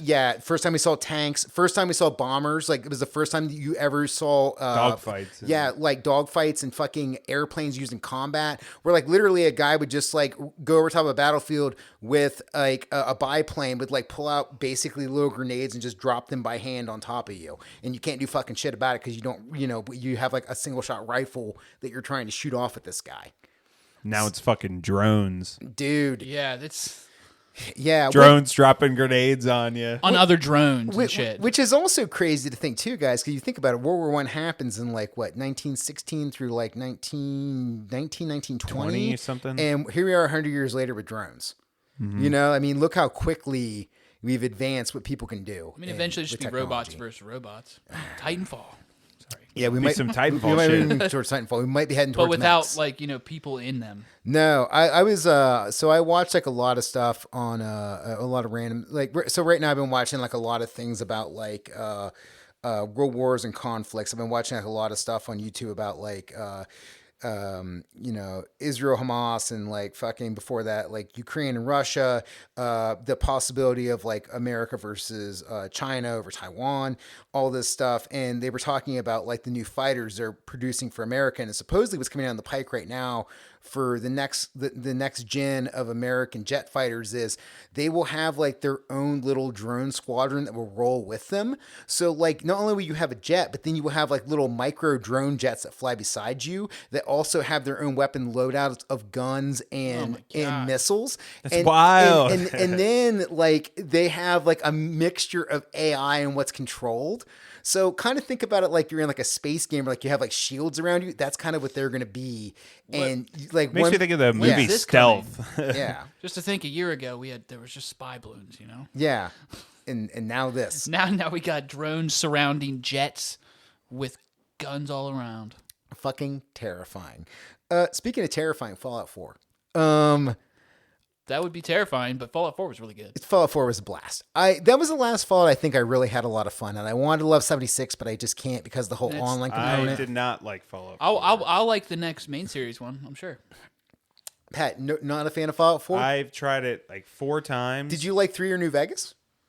No. Didn't play New Vegas. I Played tried. most of 3. I tried and tried and tried. I love Skyrim. I love Bethesda. but every time I get into Fallout 4, I think it's the empty vastness of wasteland. It's just it's uninteresting. Okay, it's just boring. It's just boring. And I don't like the gunplay in them. I played Starfield recently, and I think they got the gunplay finally figured out for these kind of games, and it's really good. But Fallout 4 just couldn't get into it. What's crazy though is I love the lore. So I was gonna say it's really cool. I'm on the flip of you on this. I love the Fallout series, but and the big reason I love it is because of the lore. I love the lore so much. I love this idea of like America wins World War II and then we zig instead of zagging. And instead of going all in on like computer stuff, we then go into like nuclear fission and shit like this. And like there's this weird like 1950s mentality where like the 60s counterculture never happens. And we just keep in this weird Cold War thing forever. And then the idea of like resource wars, which honestly probably gonna fucking happen, where like, you know, you're fighting other countries for like fucking water. You know, and it's such like a wild thing where it's like, oh shit, this really could happen. Like the idea of the Chinese invading Alaska, science fiction in the game could possibly happen now. For real, though, you know, yeah. like yeah. So yeah, and so I do what I like about the Fallout games, the same thing I like about the Skyrim is I do like the idea of like you don't like the vastness. I like the vastness. I like the fact that like I start out going towards this waypoint and I'm like, wait, what's that over there? And I always veer off course. And, you know, what I thought was going to take me like 10 minutes to get to, an hour later, I finally get to it because I've been fucking around, you know, doing all this other shit. I love that about those games because it's like, it's simple, but also it's got those, oh, what's over here? Yeah, constant discovery. Starfield was not like that. We don't have to get into that too much. It was all like, you have to just travel to fucking other places, yada, yada, yada. But open world, just a big open world, Skyrim, Fallout. I really like that about those two. Yeah, I definitely enjoy that. And I will probably love the next Fallout, and I will love the next Elder Scrolls. Well, look, Pat jumped out for a second, so I don't want to talk about the next game on the list. Let's go to something else real quick so that we can kind of just do some housekeeping stuff out of the way. Gran Turismo 7, I'm not a car guy. None of us played that. Exactly. And none of us said people love it. It's fine. If you like cars, you like cars, man. I'm not a racer. Yeah, I think this is one of those things Unless it's where Mario Kart. Exactly, bro. Mario Kart, hell yeah. Or the Burnout series. I love the Burnout. Burnout was sick. Burnout's dude. great. I love arcade racers. They probably had Burnout Paradise remastered on PS4. They did, and I had it, and it was great. Can we please get our Burnout game? Please. Yeah, give us like a new one that's also arcadey. Yeah. Don't give us, because they think they came out with a newer one and it wasn't great. But Burnout Paradise, fantastic. They came out back in the day. I think it was on the PS3. They had like a mini game you could download that was a game that was just the crash mode from Burnout, but it was like a top down view, and you could like crash, you know, self-release chain reactions. So much fun. That sounds sick. Yeah, but I'm not a Forza guy. I'm not a Gran Turismo guy. I get why. I've met racer dudes. I lived with a roommate for a year that had like his own racing setup where like he had like the if you love it, you love it, man. He had the steering wheel, he had the gear shifter, he had like the gas, the brake, and the clutch pedals for the floor. Let's talk about for 1 second the Gran Turismo movie that just came out. I haven't seen that yet. That's got the guy from Stranger Things, right? Yeah. But it's based on a true story. Right, which makes sense. Which is fucking insane. But at the same time is insane that like somebody learned how to play Gran Turismo. Was to it the point. people playing Gran Turismo on PS4? Let's assume it What- was. what- For the sake of You this know what? podcast. Yes, it was. Yeah, I'm pretty sure it was. Yes, it And was. yeah, so they took like the best players in the world and they fucking put them into fucking actual cars. And it's really fucking cool because in this movie, the stunt driver for the actor that is playing the main character is the fucking guy who in real life got picked to fucking race that car. Really fucking cool. Yeah, I do think it is crazy that we're to a point with the simulation games for like racing or like Microsoft Flight Simulator where it's like Which is cool, by the way, but for 20 minutes. Yeah, but it is cool. Like if you really want to pilot something and go through the checklist procedure of how to like really pilot a 737, you can do that, you know, and that's kind of wild, man. It's not it's not my cup of tea. I don't find sitting down and flying a commercial jetliner relaxing. I like to fly under bridges. Get the biggest fucking Boeing 77 whatever, go under a Shoot bridge. under a bridge. You know how epic that shit is? Like, what's this, Tom Hanks or some shit? Fly it upside down under the bridge. That's how you do it, dude. Hell That's yeah. how you get raises. That's how you lose your pilot's license, honestly. But still, You're going to lose your pilot think you license? could, like- But that was pretty badass, though.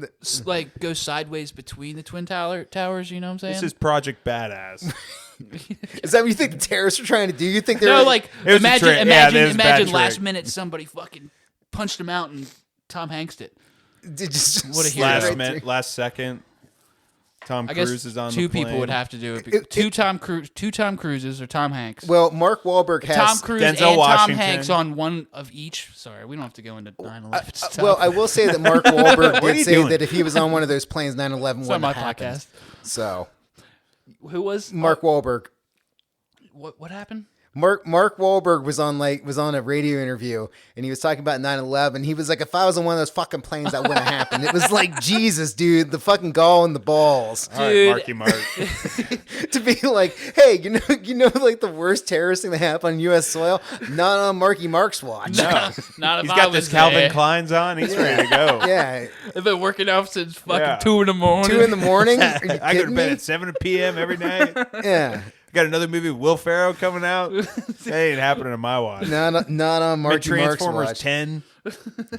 All right, let's transition back into some war games. So, Pat, you brought this up earlier, and you said you were all about this. Metal Gear Solid 5, The Phantom Pain. Yes. I've heard good things. Okay, this game, wacky as hell. Also, so fucking good. I never played a Metal Gear game until Phantom Pain. I tried it out. I got started on it. Kiefer Sutherland's given a voice on it, a monologue. Nice, I like that. And it is so wacky, so out there. But then all of a sudden the game starts opening up. Beyond the story, which is, like I said, wacky and out there, like it is a very good stealth, like Just Cause, Rainbow Six. Like it's like pretty much halfway. It's like halfway serious almost. You know what I mean? So there's like these outposts in the middle of like I think it's Baghdad or something you're at, and you have to use like all these different kinds of weapons and like abilities, drones, things like that to like kind of just go about it any way you want. You can unlock different weapons. You can unlock like little mechs. You can hide under a little box if you wanted to, and then you could another thing you Classic could do. Metal There's Gear. something I think it's called the Photon device. I could be wrong, but you can steal stuff. So let's say there's a guy that you knocked out unconscious. You can strap a balloon on that dude. It lifts him up for a second and launches him into space.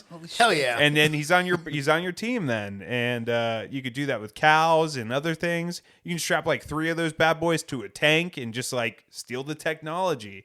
The game is awesome. That's It goes awesome. from like mostly third person, but when you go and zoom in, it goes straight to first person.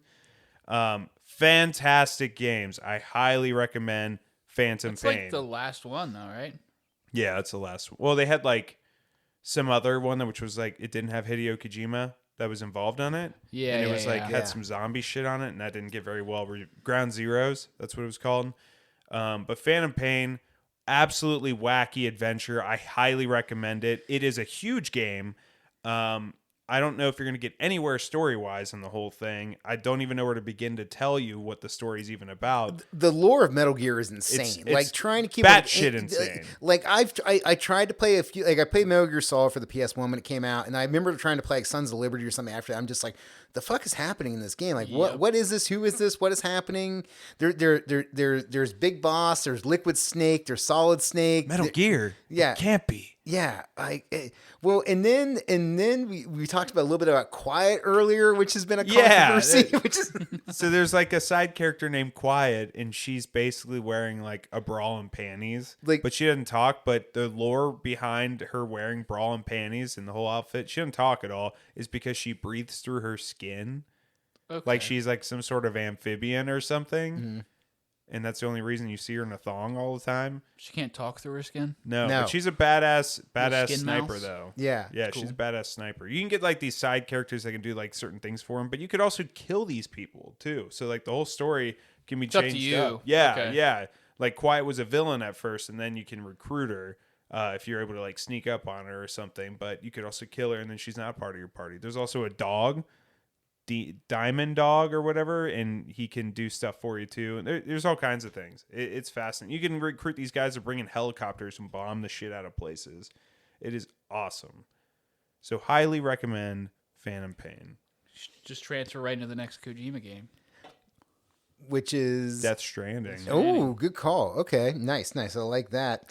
Good old walking simulator. So so this is one again. This is one of those that like I just didn't pick up because I just didn't. I just don't know what the fuck it is. Like I still don't know what it is. Like so I know Norman Reedus is in it, and How there's about like PT real quick. we'll cut to that because PT came out right before that. Wait, what PT? Remember PT? You guys remember PT? This Silent horror, Hills. the Silent Hill it was a demo. It was a demo game and it was called PT. Okay. And it was only on PS4 and people would sell their PS4s with the game on there. You can't buy it because anymore. they took it off the thing after Kojima left. Konami. Was it Konami? Yeah. This one should have been on there. I should have brought it up. So PT is a first-person horror game, and it was called Playable Trailer, and it just dropped as PT. And it's like there's like 5.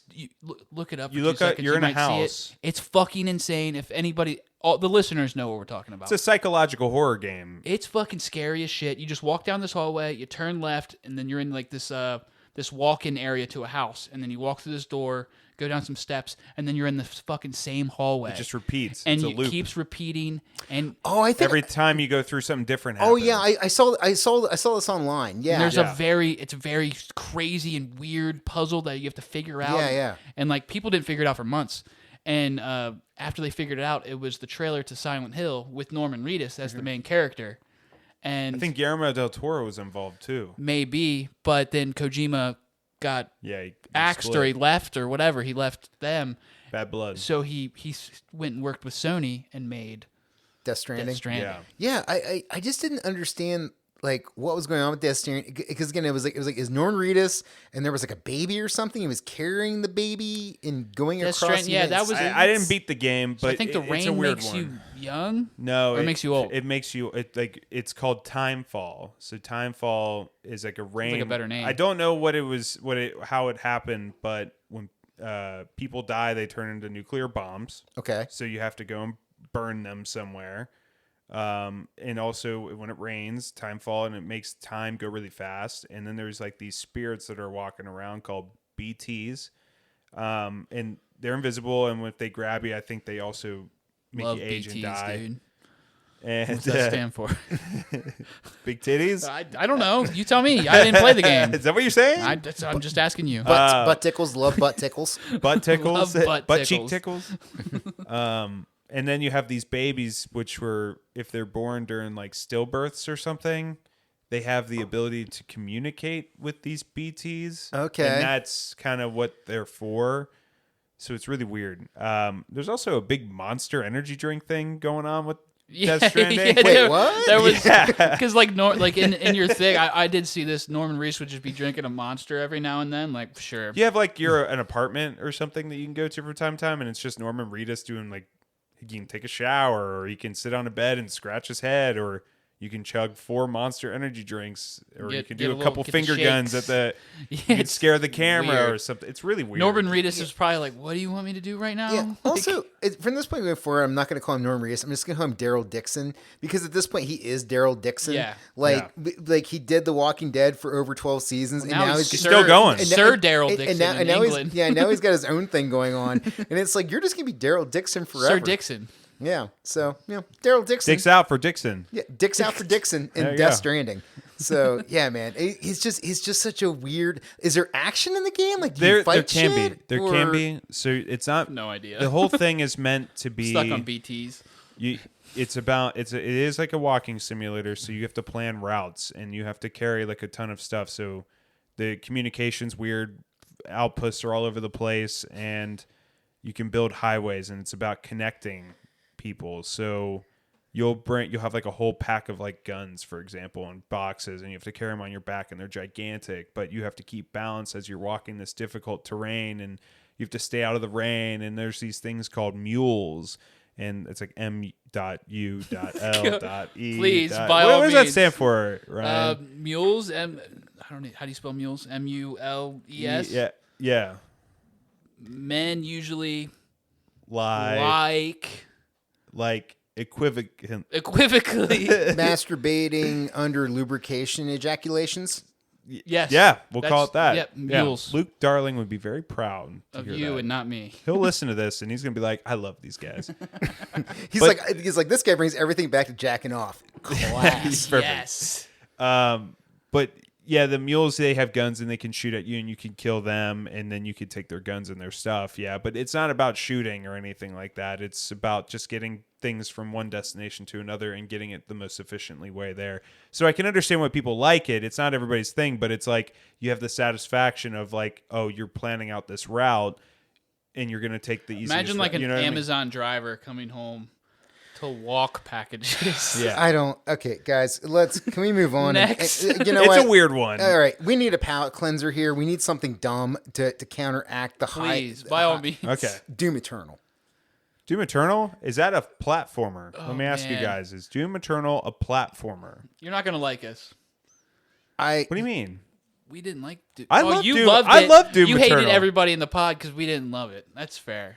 Doom Eternal is big dumb fun. Doom Eternal is just Big fun dumb. Big Yeah. Killing- BFGs. killing- Or- killing killing demons. shit. Just fucking shit up. You're Yep. just fucking shit up. You got a chainsaw. You're That's fucking okay. shit up. You got some big guns. You're fucking shit up.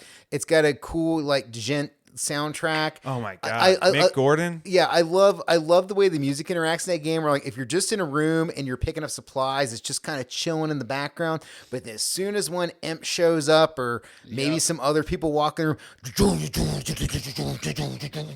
that the one with Wes in it? You're talking about the metal band that was involved in it? Yeah. That it was So Doom Eternal. Wes, we had. He's a local guy from Cincinnati. He's in the metal band. Young Well, Mosh. now he's Young Mosh.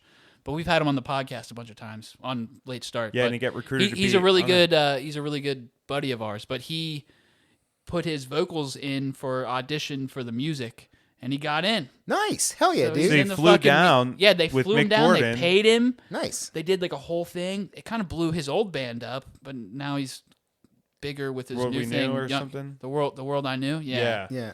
But yeah, he got to be involved with vocals on it, and It there was was some other fucking guy sick. that did some like, what was he? Did Yeah, like some weird. I forgot what it's called. Can't forget what it's. Yeah, but it's like big.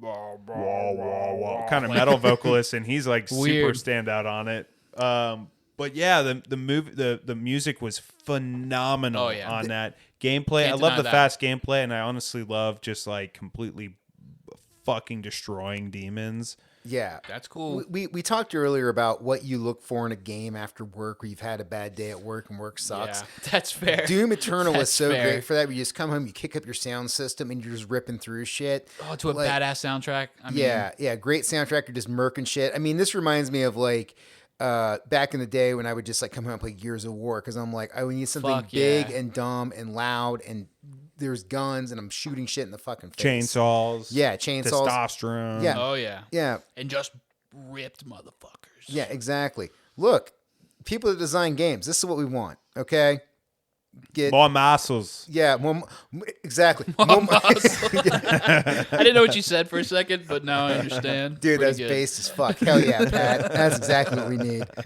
All right, let's pop into Dying Light. Did any of you guys play this? I've heard of, never played. Played quite a bit of like the first 3 hours of it. So Dying Light was actually supposed to be a sequel to Dead Island. Yeah. Which is I did like interesting. Dead Island.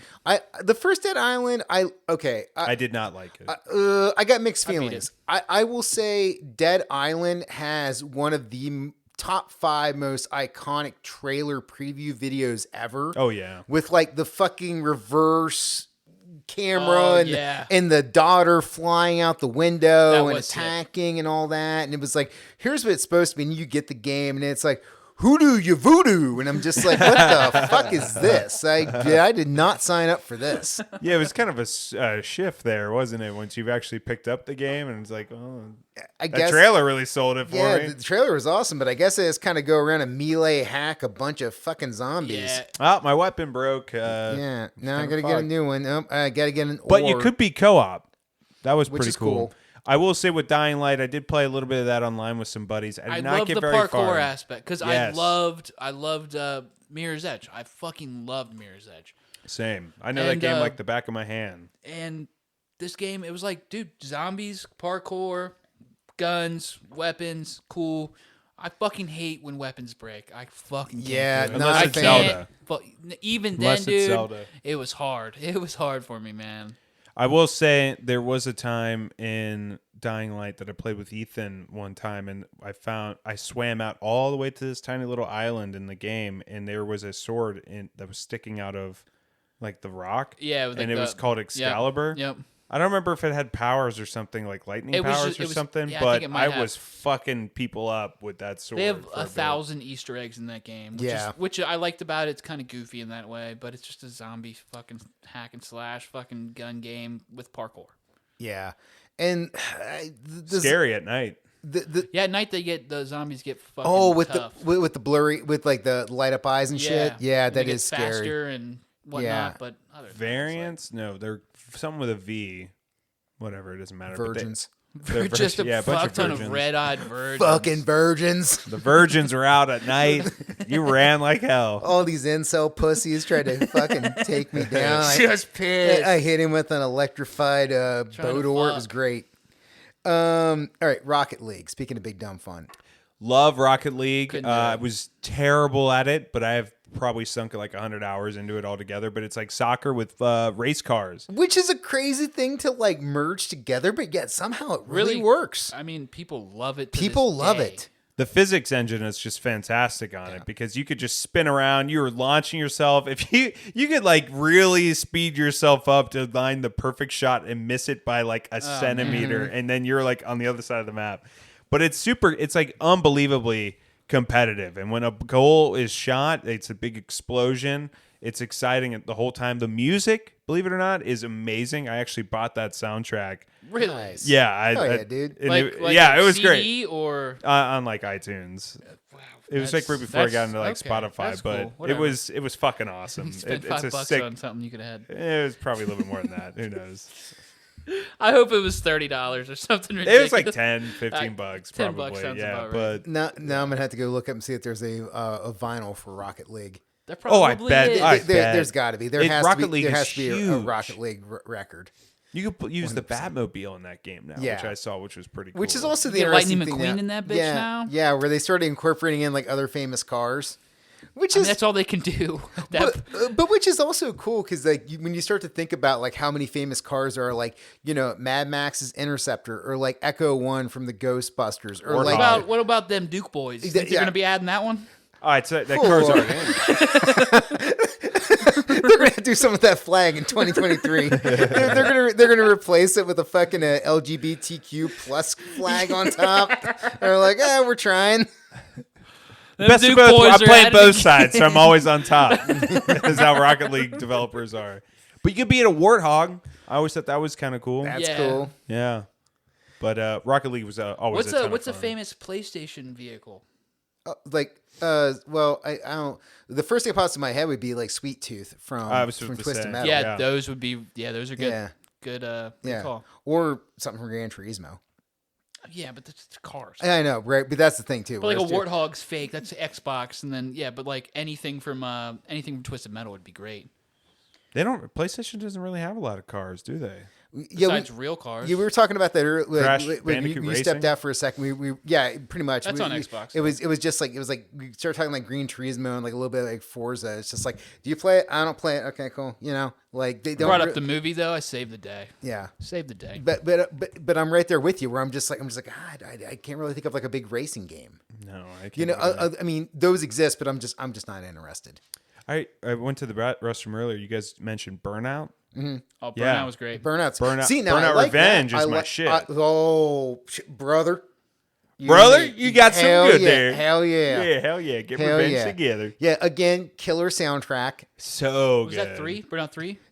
No, Burnout Revenge. and 3 was good as well. But both those games fucking killed because they both had like really good soundtracks, like big, like fast pop punk soundtracks. Yeah. You're going like 200 miles per hour. You're just like you're Smashing slamming in the back of cars, everybody. dude. Yeah, you're getting, Mass road casualties. yeah. People are dying everywhere as you race through cities. Totally cool. And no one's stopping you. It's so chill. Yeah, the cops don't care. Rated T. Rated T. Totally rated T. Rated T. Vehicular homicide. Rated T. All right, we'll hit this real quick. The Division 2. I didn't play the original Division. Got into Division 2. Loved the game. We talked earlier about it. Bullet sponge-tastic. Interesting thing with the Division 2.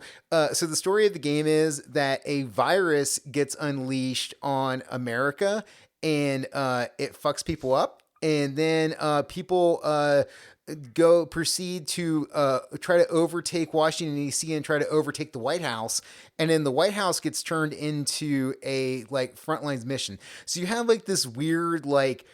So basically, the background of the story was like pseudo COVID and Jan 6 before those two things happened. Awesome. Yeah, which was a crazy thing. And then you play in Washington D.C. and you move from outpost to outpost. It's very Gears of War-esque, where it's a cover-based shooter. So you're playing from behind structure and shit, and you're fighting dudes, which is fun. And you also have like drones and like sentry guns. So I had a blast playing Division. I remember the first trailer for the first Division when it It came was out cool, on, man, and because it like looked the sick doors as would hell. come off and all kind of weird shit. It looked sick as hell, but really I hyped never it up. played it. Never I see played it on it sale either. for $5 all the time. The first one. Oh, I don't the first think one. for anybody's sure. playing the first no, one. No, dude. not at all. No, not at this point. No. No. Yeah, that game is bullet sponge-tastic. That is an That infamous bums me part of out that to hear game. that there's bullet sponge enemies. Yeah, which is a bummer. But I think that is just part of that whole weird grind culture game thing, because it is that thing where, like, in the Division, you're always trying to get the better gun, and you're always trying to level up. Yep. And then when you get that, then you come across something that's higher than you, and you have to take it out. You know, and so I guess you have to do that formula to keep you playing, but then at the same time, it just you catch on it. You're If like, I'm playing a you know, Tom this is Clancy game, boring. I expect easy deaths on both sides. Like I'm a huge Splinter Cell Rainbow Six guy, for example. Mm-hmm. So I would expect it would be a little bit more tactical than bullet sponge shit. Yeah, it seems a little ridiculous. But Tom Clancy with viruses and shit, I don't see him right. Yeah. Well, okay, guys, we're starting to wind down here. We're getting kind of into the. So what I got left is kind of some of the big outside developers, and then we're gonna zero in on the exclusive games. Ubisoft Far Cry 5. Had a lot of fun in that game, dude. Oh, Fucking- yeah. I 100%ed that, and I don't know if 100%ed all the DLC, but I love the DLC. I didn't. You know what? Fuck that zombie DLC. Wasn't Blood Dragon DLC as well? That was on 6. That was they did a remaster on 6. Fuck 6. Didn't like 6, but 5 was fucking awesome, man. I'm playing 6 now, and I'm wishing it was 5, but it's not. It's just not. And you know, because here's the thing with Far Cry. I've had a lot of fun with Far Cry. I mean, Far Cry 3. 3, 4, 5. 2 was Primal. really good. Primal's fucking sick. I couldn't get into Oh, Primal. I love Primal. I had so much tried. fun in Primal. Yeah, I had a blast in that. As stealthy and as much as I love using a bow, I couldn't do Primal. I did like the DLCs for the other ones. You know what? I didn't like what is it, 5? What was after 5? It was like New Dawn. New Dawn sucked. New Dawn. Yeah, was Played just it. okay. There was bullet sponges. Like, what the fuck Yeah, are you but doing? it was a adding bullet sponges? continuation Yeah. of 5. I beat it, which I and liked. the end was kind of okay because it had Homeboy from 5, but it, Jacob Seed or whatever. Yeah. yeah. But okay, let's focus on 5. I did like 5. I thought it was a 5 cool was- game. I thought it was a cool twist on the Far Cry idea, because before Far Cry had always been like in a foreign land. It was an island. It was like some third world country or something, you know, whereas this is like, no, it's happening in America. It's just a cult leader. Where you at? You're in like Montana or Montana? something. Yeah. Yeah. Which also is believable as far as like, At Colts, yeah, yeah. like cults, big open land, Uh-huh. white people Just doing crazy people shit. moving there, Montana. yeah. That Gun was crazy. Yeah, gun I crazy. loved that game. The ending. There's 2 endings. The best ending was. So there's 3 big bosses before you go fight the main guy. Oh, Spoilers. Spoiler alert. Yeah, If you I'll- haven't, yeah, if I'll you haven't call played, it if out. you haven't played this game from 5 years ago, Give me 2 minutes. Give me 2 minutes. You fucking. There's 3 guys. There's like an army guy. There's a sister that uses fucking spores to fucking control your brain. And there's this yes man that you kill really easy at the bottom. But the top guy is a fucking army guy, and he uses like this one song. Like what was the song? Can you sing any second of it? I forget what it is. But yeah, but it basically is like a Manchurian effect, where like when you hear this song, it like and he mind controls Yeah, you. yeah. And eventually, YMCA. it was almost like that, but it's more humble. It's really good. No, you're the one.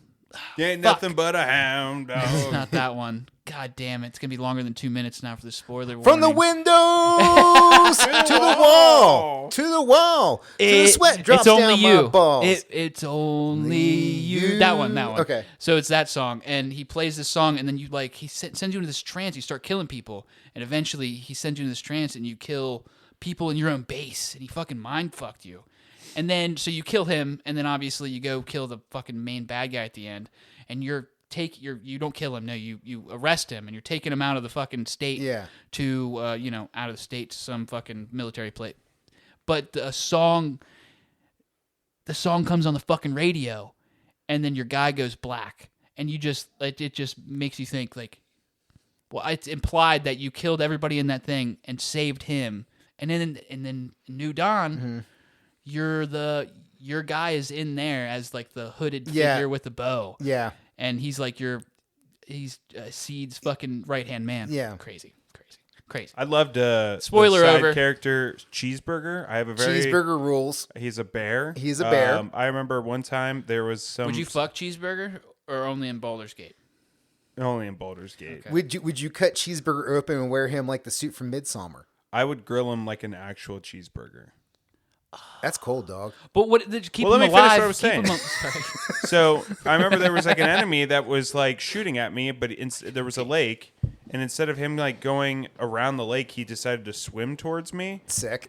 So he was like yelling, "I'm gonna get you!" as he's like in the water. So I stick Cheeseburger on him, and Cheeseburger goes all the way out and swims all the way out in the middle of the lake where the guy is and just fucking kills his ass. But I also remember there was a time where I heard a bunch of commotion outside of a house I was raiding. And I look outside, and there was like a bunch of like there was like 5 badgers taking out an entire squad of enemies. Which and I was is like, what the fuck? Yeah, dude. That is also the interesting part of the Far Cry games is random shit like that does happen where animals will just attack the guys you're fighting. Like all of a sudden a jaguar just shows up and starts fucking shit up. Or like the randomness of it's like on some level those games are very realistic where like if you pop somebody in the head they instantly die, or if you hit them in a helmet it takes some of their health off but doesn't kill them.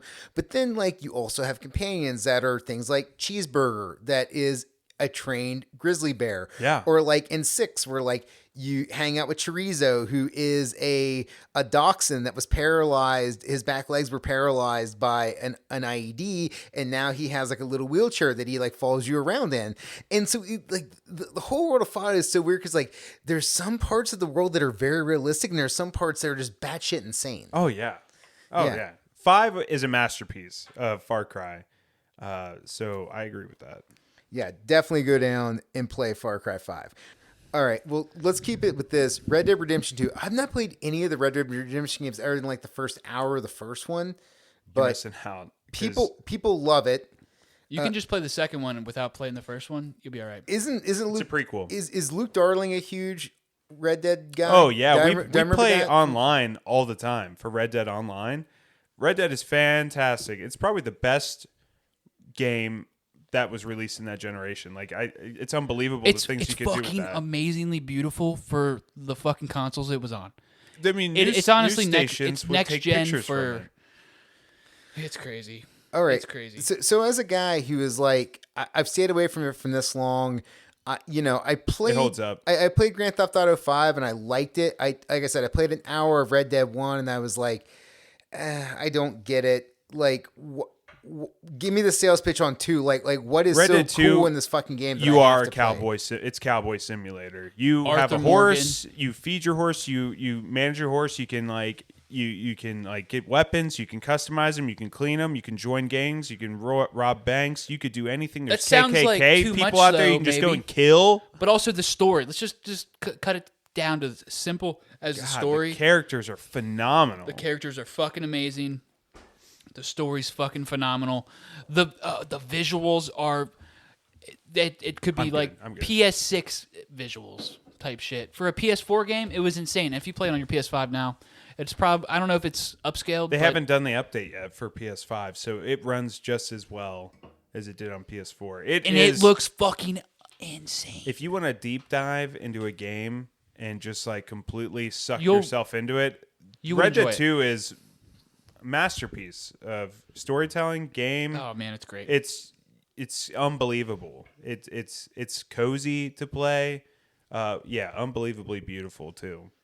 Right Don't on. play online. Online Online is a blast you play when you have with friends. Can I play with you guys sometime? Can we like jump on together? Oh, yeah, And- 100%. and I could be part of your sweet gang. Do you guys have a cool gang name? Yeah, the Moonshine Mongrels. Yes. You guys, Because we have a moonshine shack, and we'll spend pretty much 90% of the time of us playing online inside this moonshine shack, getting shit faced and slapping each other. You Because just if you go have a around and moonshine slap shack, each other. there's 3 barrels in the corner. You can just keep taking shots, and the more drunk get- you get, the fucking crazier you get, dude. The And- words start getting all funky, like purr instead of bore, and there's like musical instruments you can play. If you and- want a first episode to listen to of Game Pass or Smash, go listen to Red Dead online episode. That shit is so funny. And they did this thing where Luke and Pat would just keep saying there's a snake in my boot, but they would every variation of it. That was the most immature shit you could think of. Like there's a snake in my ass while my boot's poisoned.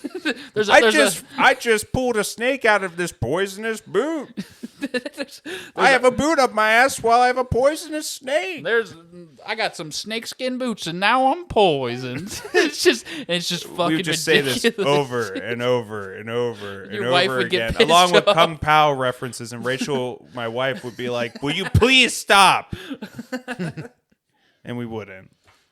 But it is a blast to play 'cause you're online. cowboys. The stories of you can't lasso cowboys. You can't rein in cowboys. Oh, Well, lassos you can all lasso each other as well. You Is can great. lasso All right. all your buddies, and you can have a so you posse can of get 8. blacked out. You can lasso your dudes and slap them. Yeah. Oh, There's Saturdays for a- the boys. Let's go. You Dude, can it also was a good get time. a reinforced lasso where And they people can't can't fucking get out escape, of it. so you can just like put them on their horse, flee their horse. Yeah, Luke did that to me. He got me with the reinforced lasso. He put me on the back of my horse and slapped my horse's ass, and my horse just start walking away. You can also and like if you press A for like an hour, you can get out. And eventually, I got out, and I was just so fucking far away. Dude. plenty of times where you can just get lassoed with the reinforced lasso, and one of your colleagues just takes you to a cliff and throws you off the edge, Yeets you, dude. Yeah, it's a good or time. throws you in the water and you drown, or you can. It's the perfect game to play with friends, and you can play with up to 8 people. Hell yeah. dude. online. which is But cool. the story, fucking phenomenal. The story's fantastic. It's worth checking. All I right, recommend you guys are winning me over here. I got to check out Red Dead Redemption. I'll play it 2. online with you anytime you Hell want. yeah, Moonshack Mongrels. Let's go. Let's do Moonshine it. Mongrels in the Yeah. shack. Let's go. Let's do it. All right, let's finish out with just like PlayStation exclusive game stuff. That this is why you have the 4-4. Let's try with The Last of Us 2, man. Pat, I know you're a Last of Us guy. I'm a Last of Us guy. 100%. Ron? I didn't play them until I got the PS5. Okay, cool. Are you liking? I love it. Okay, Love them. excellent. Yeah, same here. I love the first one's in my top 5 games of all time. It's like it's knocking on the door up against like Super Mario 3 and Mario World for me. Again, those are games that I played as a child, and the imprinting and the impression it had on me is how it also gets to where it is for those 1 and 2 spots. But as being an adult and playing games, Last of Us 1, man, it kicks you in the fucking feels. Like you get hammered by it. And then 2 continues that. I know there was a lot of controversy about it. Which is dumb. Yeah, I mean, okay, listener, if you haven't played The Last of Us 2 or seen the fucking HBO show, I don't know, like fast forward a bit. We're going to talk about this shit. Actually, Pat, I think it was the first episode I ever did with the podcast. You came on. I think we talked about this. Was part of it? Was like Last of Us 2. I to this day I still contend that like I have no problem with like the trans stuff in the game. I have no problem with like what's the antagonist?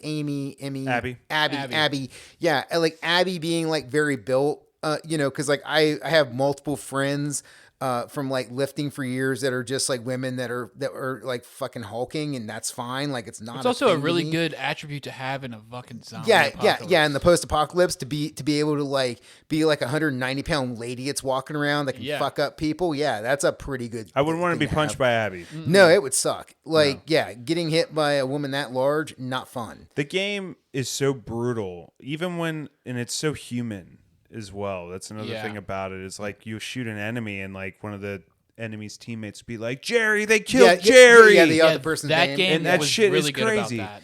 But then there's also moments where you're fighting the infected. I remember there's these. I can't believe Last of Us Part 2 came out on PS4. That shit is unbelievable. It's the best looking game on PS4.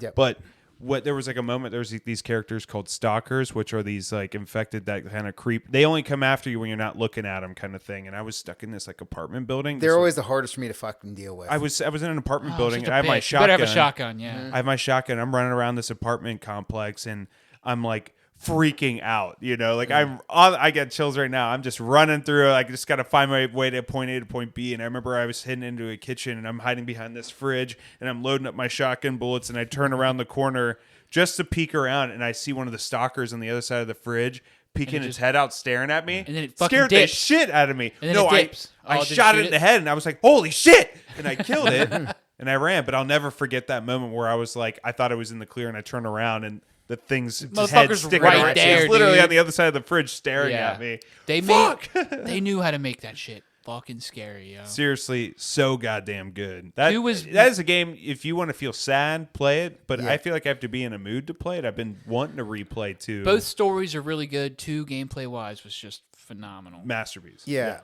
And then the remake of 1. The remake one was great, and also that you got the prequel there with like Abby's backstory Behind. with like her first girlfriend. Yeah, like that was Ellie? cool. Yeah, Ellie. Ellie, yeah. yeah.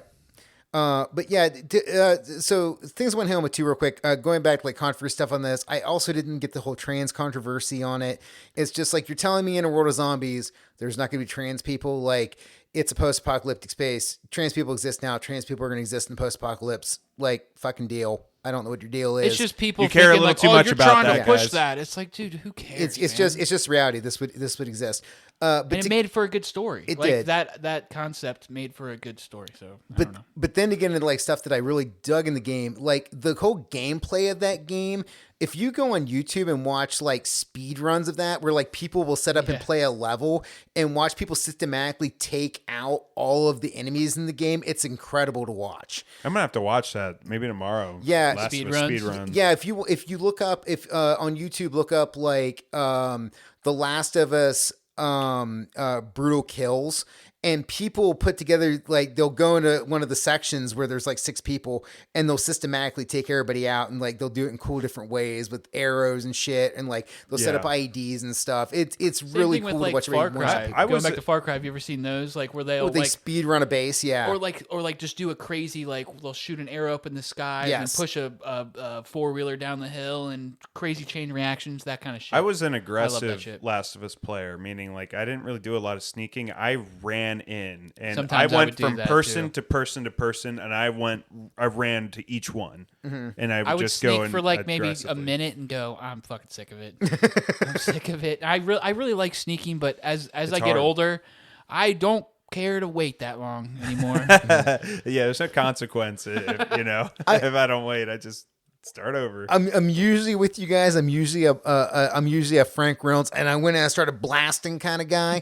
But Leroy Jenkins. Yeah, with Leroy Jenkins. Go. But with The Last of Us, I kind of straddle that line between I actually do start using a bit more stealth and sneaking, and also just like the intimidation of things like the clickers, where it's like, oh, if this thing grabs a hold of me, it will fucking end Yeah. me. So if you hear a clicker, dude, you know you got to be fucking kind of. That's when smart. you got to be real sneaky. Yeah. But I mean, all you got to do. The trick is just get a Molotov and throw it into a corner. They'll go towards the noise and then kill themselves. You throw an empty bottle, and then they all come every enemy, and then you throw a Molotov, and it kills all of them. Same, yeah, pretty much. Yeah, it was easy. Also, easy Pat kills. played on easy, so what are we even talking to Yeah, him about? I This bet for? though. No, serious though. I thought I was good enough that I probably could try Grounded. I think I could try it, not be amazing, not be good, but like be decent. I bet I could get through well, that a game chunk of it's, it. it's not very. like the harder levels, it's not, they don't level it up. It's just instant easier to death die. and Yeah. less ammo. They don't make the enemies see you quicker or nothing like that. I don't know. Well, let's stay in Naughty Dog land. Let's hit up Uncharted 4: A Thief's Tale.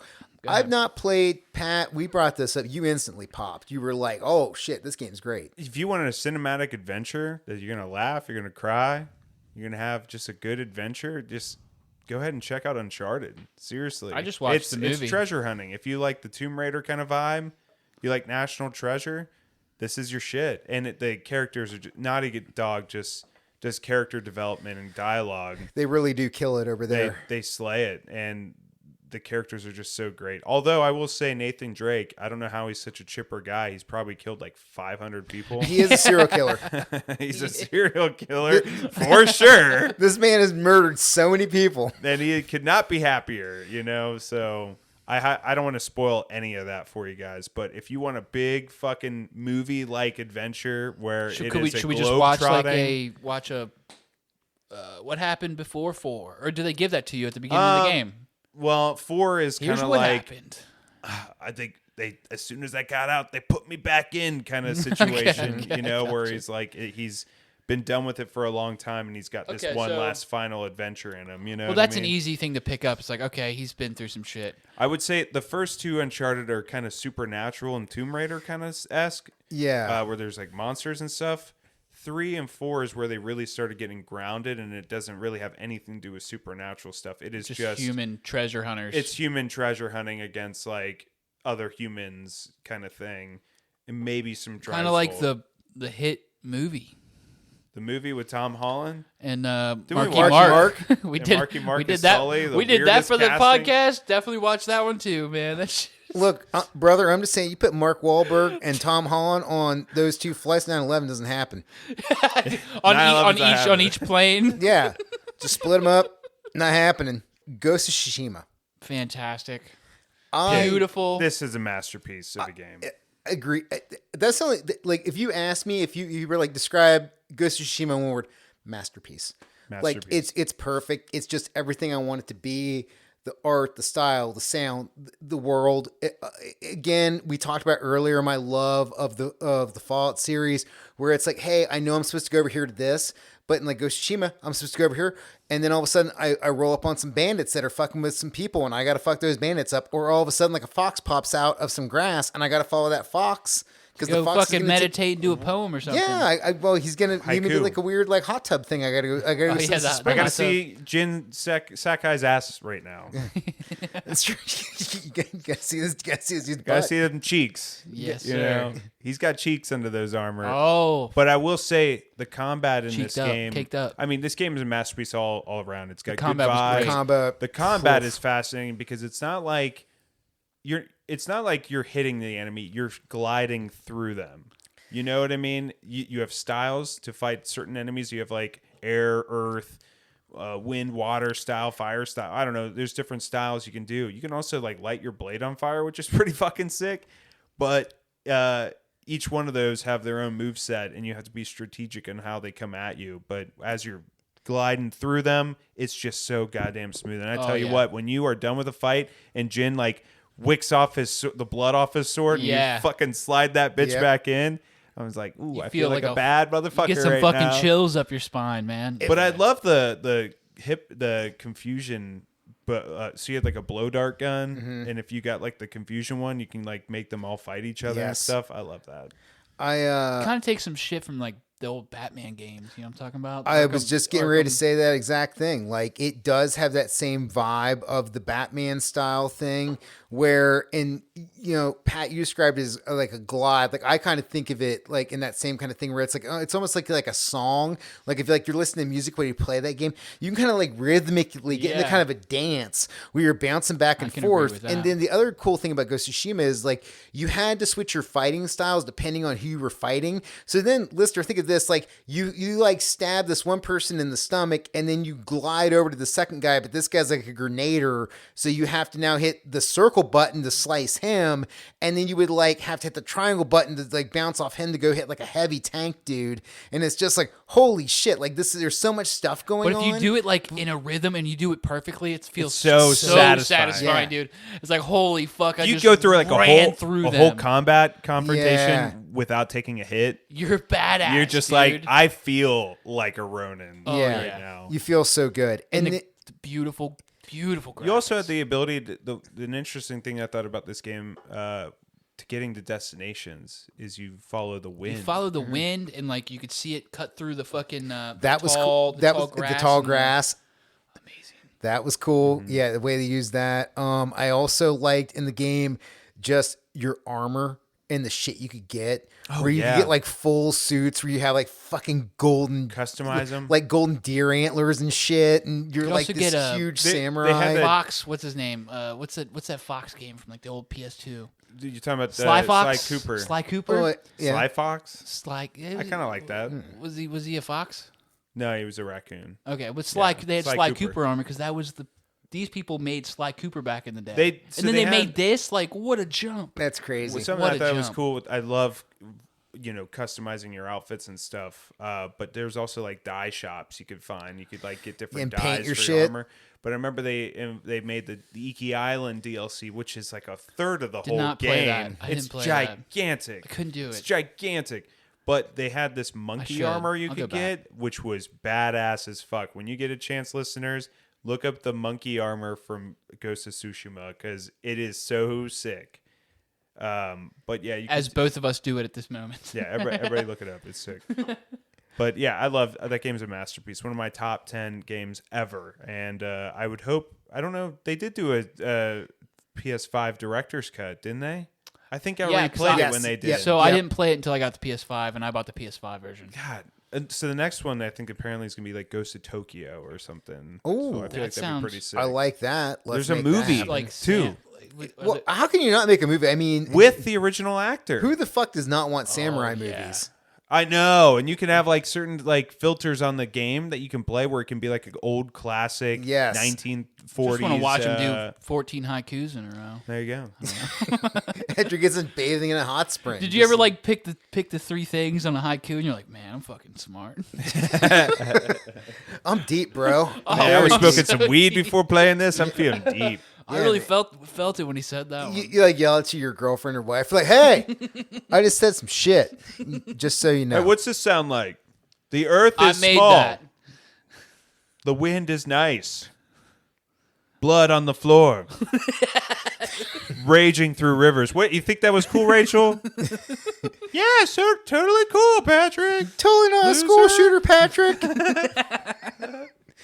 Totally not gonna go do something we're all gonna regret someday. Really cool, psycho. Stay on the couch. All right, guys. Let's do this real quick. So, got two left. Horizon Zero Dawn. Also, I- that game took me a couple tries to get into. Same. I quit it and I had to restart it a second time. But once I got into it, and I really got into it, Bro. that game is phenomenal. Balls deep. I think we all agree on that same statement. I started it, and I was like, I think something else came out because I got the PS5. I started playing it on that, and then I saw the trailers for 2. I'm like, I gotta finish this because this fucking looks sick. 2 looks sick. Two's So I'm so gonna finish this one, and I got back into it. I'm like, man, I fucking love this. What pissed me off is I beat the goddamn game. I go to do the fucking. Sorry, I'm cussing a lot.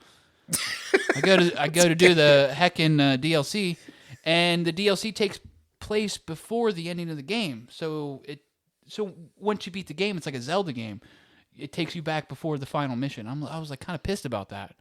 But on Yeah, I 2, get that. spoiler alert. There's no spoilers here, but after you beat the game, it doesn't take you back before the last mission. It lets It's you. continuation. It's a post game. Yeah. I didn't Which play was the nice. Burning Shores DLC. I'm sure everyone was.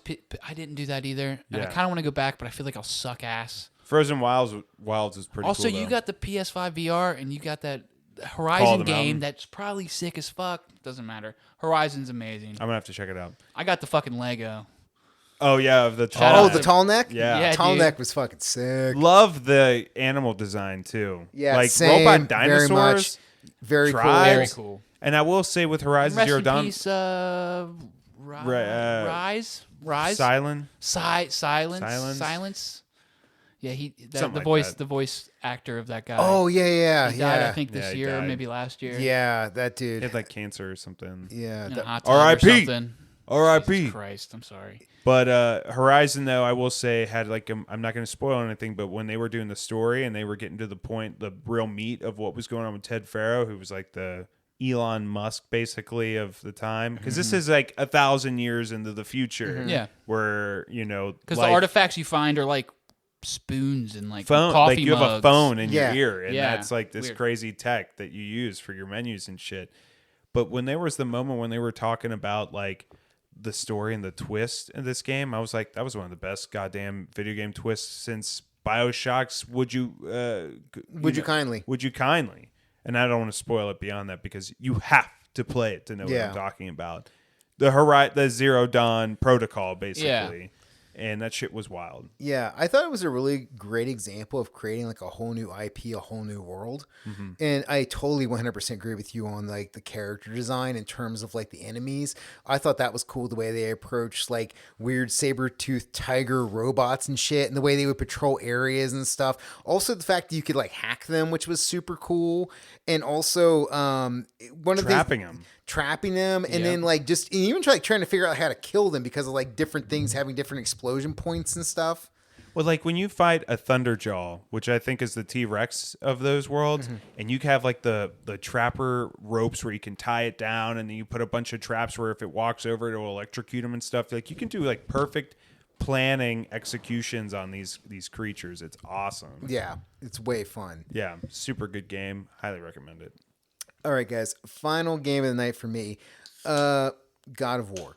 So good. Some people have called it the best game to ever come out on the PS4. Some people have put it in the realm of best game of all time. How do you feel about it? I do not agree with that, but I will say it's in the top like 5 games of the PlayStation. I think Last of Us is unbeatable. The Last of Us is like the best damn game ever made, I think. I mean, if you like to be sad, of Also, course. we talked throughout the night about Spider-Man. Didn't even bring it up. You didn't even bring it up. That's the only game I got for the PlayStation. But God of War, I did get that one as well. God of War was really good. Adoris and I didn't Craterus. play it, so I bought it when I had the PS4. But also I bought Breath of the Wild at the same time. And I just got sucked into Breath of the Wild. End up selling the PS4 and God of War. But when I got the PS5, I was like, all right, it's time. God of War was sweet. It All right. was a perfect remake. Hold on a second. Let's Let's talk do about God of War for a second. We'll get to Spider-Man. That's fine. But you said it was the last Calm one. me- I'm like, what are you doing? What are you doing? I will throw. What are you talking about? I'll throw a fucking slippery at you. I don't care. You're wearing red and white right now. You're whipping And my blue. gears up. I don't know what that means. Well, like Spider-Man colors. I don't know. And your weapon. Yeah, okay. Anyway, I'm a little tipsy. I don't know. Was that gay? You're Like, coming web out of my dick. There's That- a snake okay, on my that- web, and yeah. there's poison in my. There's a web in my ass. There you go. It doesn't matter. all right. Put your web in my face. So God God of of War. War God of is War. phenomenal. All right, the only one I played God of before. War 2 came on a PS4 as well. The only one I played before that was on PSP, and it was Chains of Olympus, and that game was awesome. It was my first time ever into God of War at all. So when this new one came out, and it just Was that looks still like when it a was third side-scrolling? person. It was like above. Yeah, shot. like Chains middle? of Olympus. It was above you. I played the OG gear God of War, and I think I might have played the second one when it came out, but I just got kind of bored with them very Hack and quickly. slash. Yeah, very much just like the same thing over like Kind of clear look like room. Kratos right now. Yeah. If you had tattoos on your face instead of all over your body. Hey, potential future Halloween costume. Honestly, all you need is the red fucking thing. Boy. Or is it blue? Is it blue? Boy. Is it blue or is it red? He's red. Yeah. Okay. Let me tell you something about this new God of War. And you brought up right there was the boy. One and Pat, and tell me if I'm wrong on this, but I'm with you. I also love The Last of Us. If you give me like a shitty junior high kid that will murder people with me, I love your game. Honestly. Like just give me like a 12-year-old kid that's like, I'll fucking stab somebody. Teaching I'm like, kids how to cool. kill. There you go. You know? Yeah. Yeah, I like being a father figure. I'm like, murder this guy, and they're like, all right, I'll do that for you. Kill. Yeah. But yeah, I feel like the God of War games now that the reboot of it for the PS4 now going into the PS5.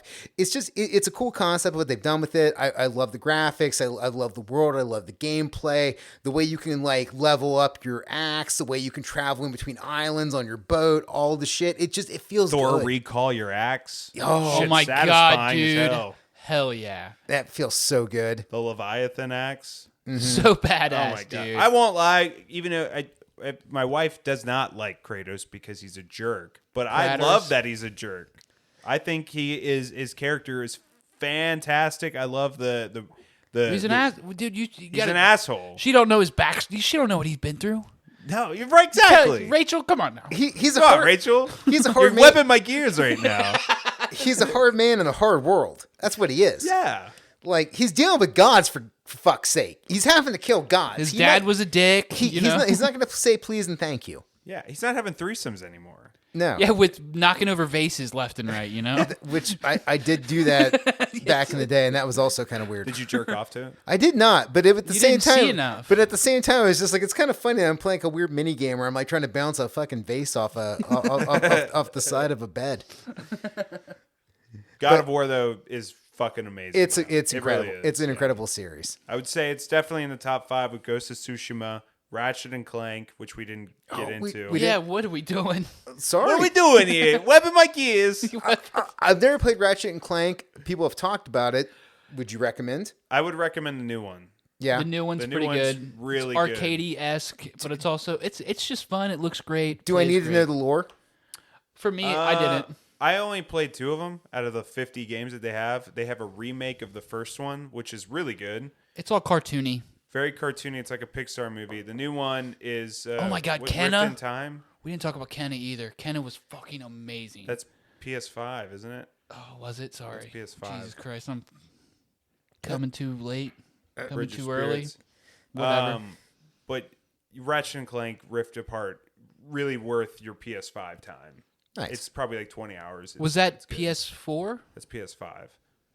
But Ratchet and Clank in but the general is Ratchet just and a Clank, just I'm just a talking about in general. God of War, Ratchet and Clank, Ghost of Tsushima, Last of Us.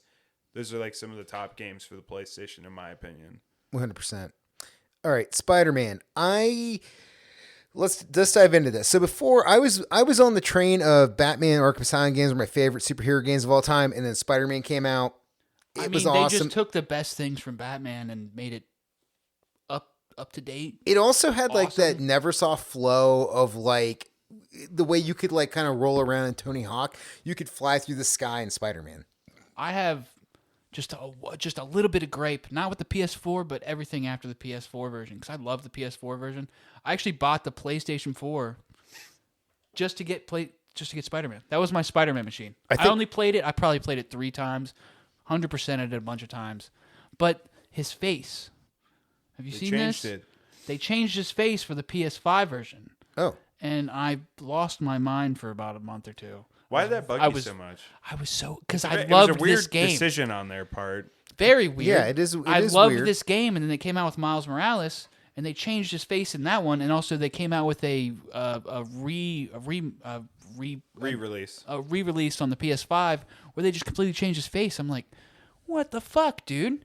Now I'm used to it. You know, I'm used to it now too. They did it okay in the new one, but man, I tell you what, though. Bubniak was sick. There was this whole thing called Bring Back Bubniak for the face. Everyone was pissed. I was fucking pissed. I Wait. didn't care about anybody else's. did they remake Miles Morales' face or Peter No, Parker's? Just Peter Parker's. Oh, now they're just trying to make more Proud Boys. They took Peter Parker from us. Now We're gonna go to the White House. he's supposed to be like 28, and now he looks like 22. And it's like, come on. Yeah, he definitely looks younger now. He looks younger. I will say wanted- though, it doesn't matter. The swinging I'm over around it, the but I'm not city over it. in Spider-Man has been perfected Dude, with the that PS4 version. that game was fucking amazing. And I loved when you went to Miles Morales afterwards, how it winterized all of New York. That which was kinda super cool. And Yeah. when he was swinging around, all the rap beats were playing. I was Yeah. like, oh, this is epic as hell. Yeah. And Yeah. I love that they were quick games. You know, 30 hours to 100%. Didn't love Miles Morales. I liked Morales. It I was liked 10 it. hours, but It was a nice add-on. But I I think enjoyed it. Elon Musk was the villain in that one or some shit. and he fucking Mr. tried to- Negative? No, and Miles Morales. Yeah, it was Mr. the- Negative. No, the Spider-Man, the first Spider-Man. It was.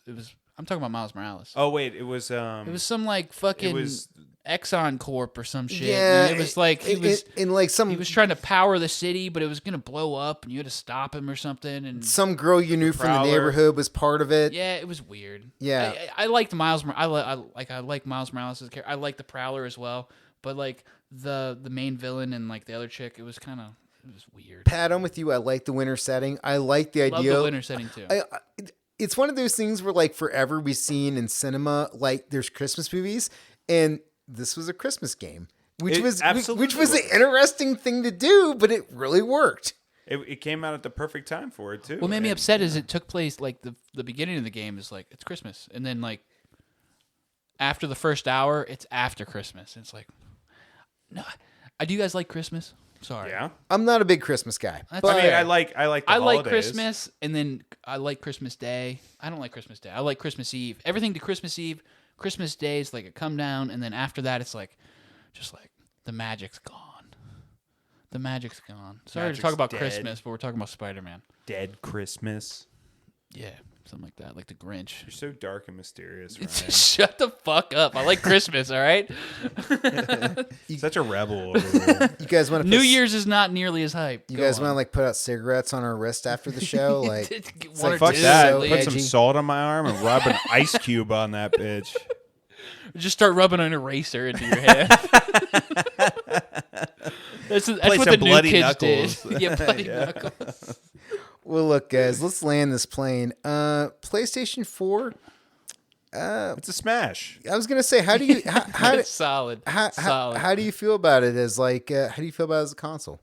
I hate the jet engine part of it, but I love the console because I really fell in love with PlayStation, picking it up and playing all these old games that I never had a chance to play because I was such a diehard Xbox Nintendo guy. Yep. And now I'm more PlayStation than I am Xbox. I barely turn on my Xbox anymore. I'm always Same, PlayStation. As same. a matter of fact, You got an Xbox? I have an Xbox One upstairs, and then I got the PS4, and I played on that for like a year, and I just got so used to it. And then when it came down to decision time between the 5 and the new Xbox, I was like, I'm gonna get the 5 because I prefer the exclusive games that are coming out on it. 100%. But now I'm in the spot where I'm kind of like, well, now I need to get the Xbox because it has all the shit that Bethesda is making, Well, and it's also time. you're not and- missing much. but it also has a better Game Pass Eventually, though. than PlayStation's, and that's I'm kind of in a weird spot right now where there's nothing that's really on the horizon that's making me like, ooh, I need to play this. There's Yeah. nothing on Xbox right now. I'm going to be honest with you. Xbox has been really dropping the ball when it comes to exclusives. Yes, Starfield's on there. Starfield's just okay. You know, you're in the ship and you're on your destination. You're in your ship at your destination. Yeah, I There's don't no like. exploring. You're always in your ship. It sucks. I saw something today where like it's dropped off 90% or something already. I played like a lot like and like then that. didn't. I that's- couldn't finish that. it. Like Skyrim Online still has more people on it than what Starfield has on it right now. Elder Scrolls Online sucks dick too. Yeah.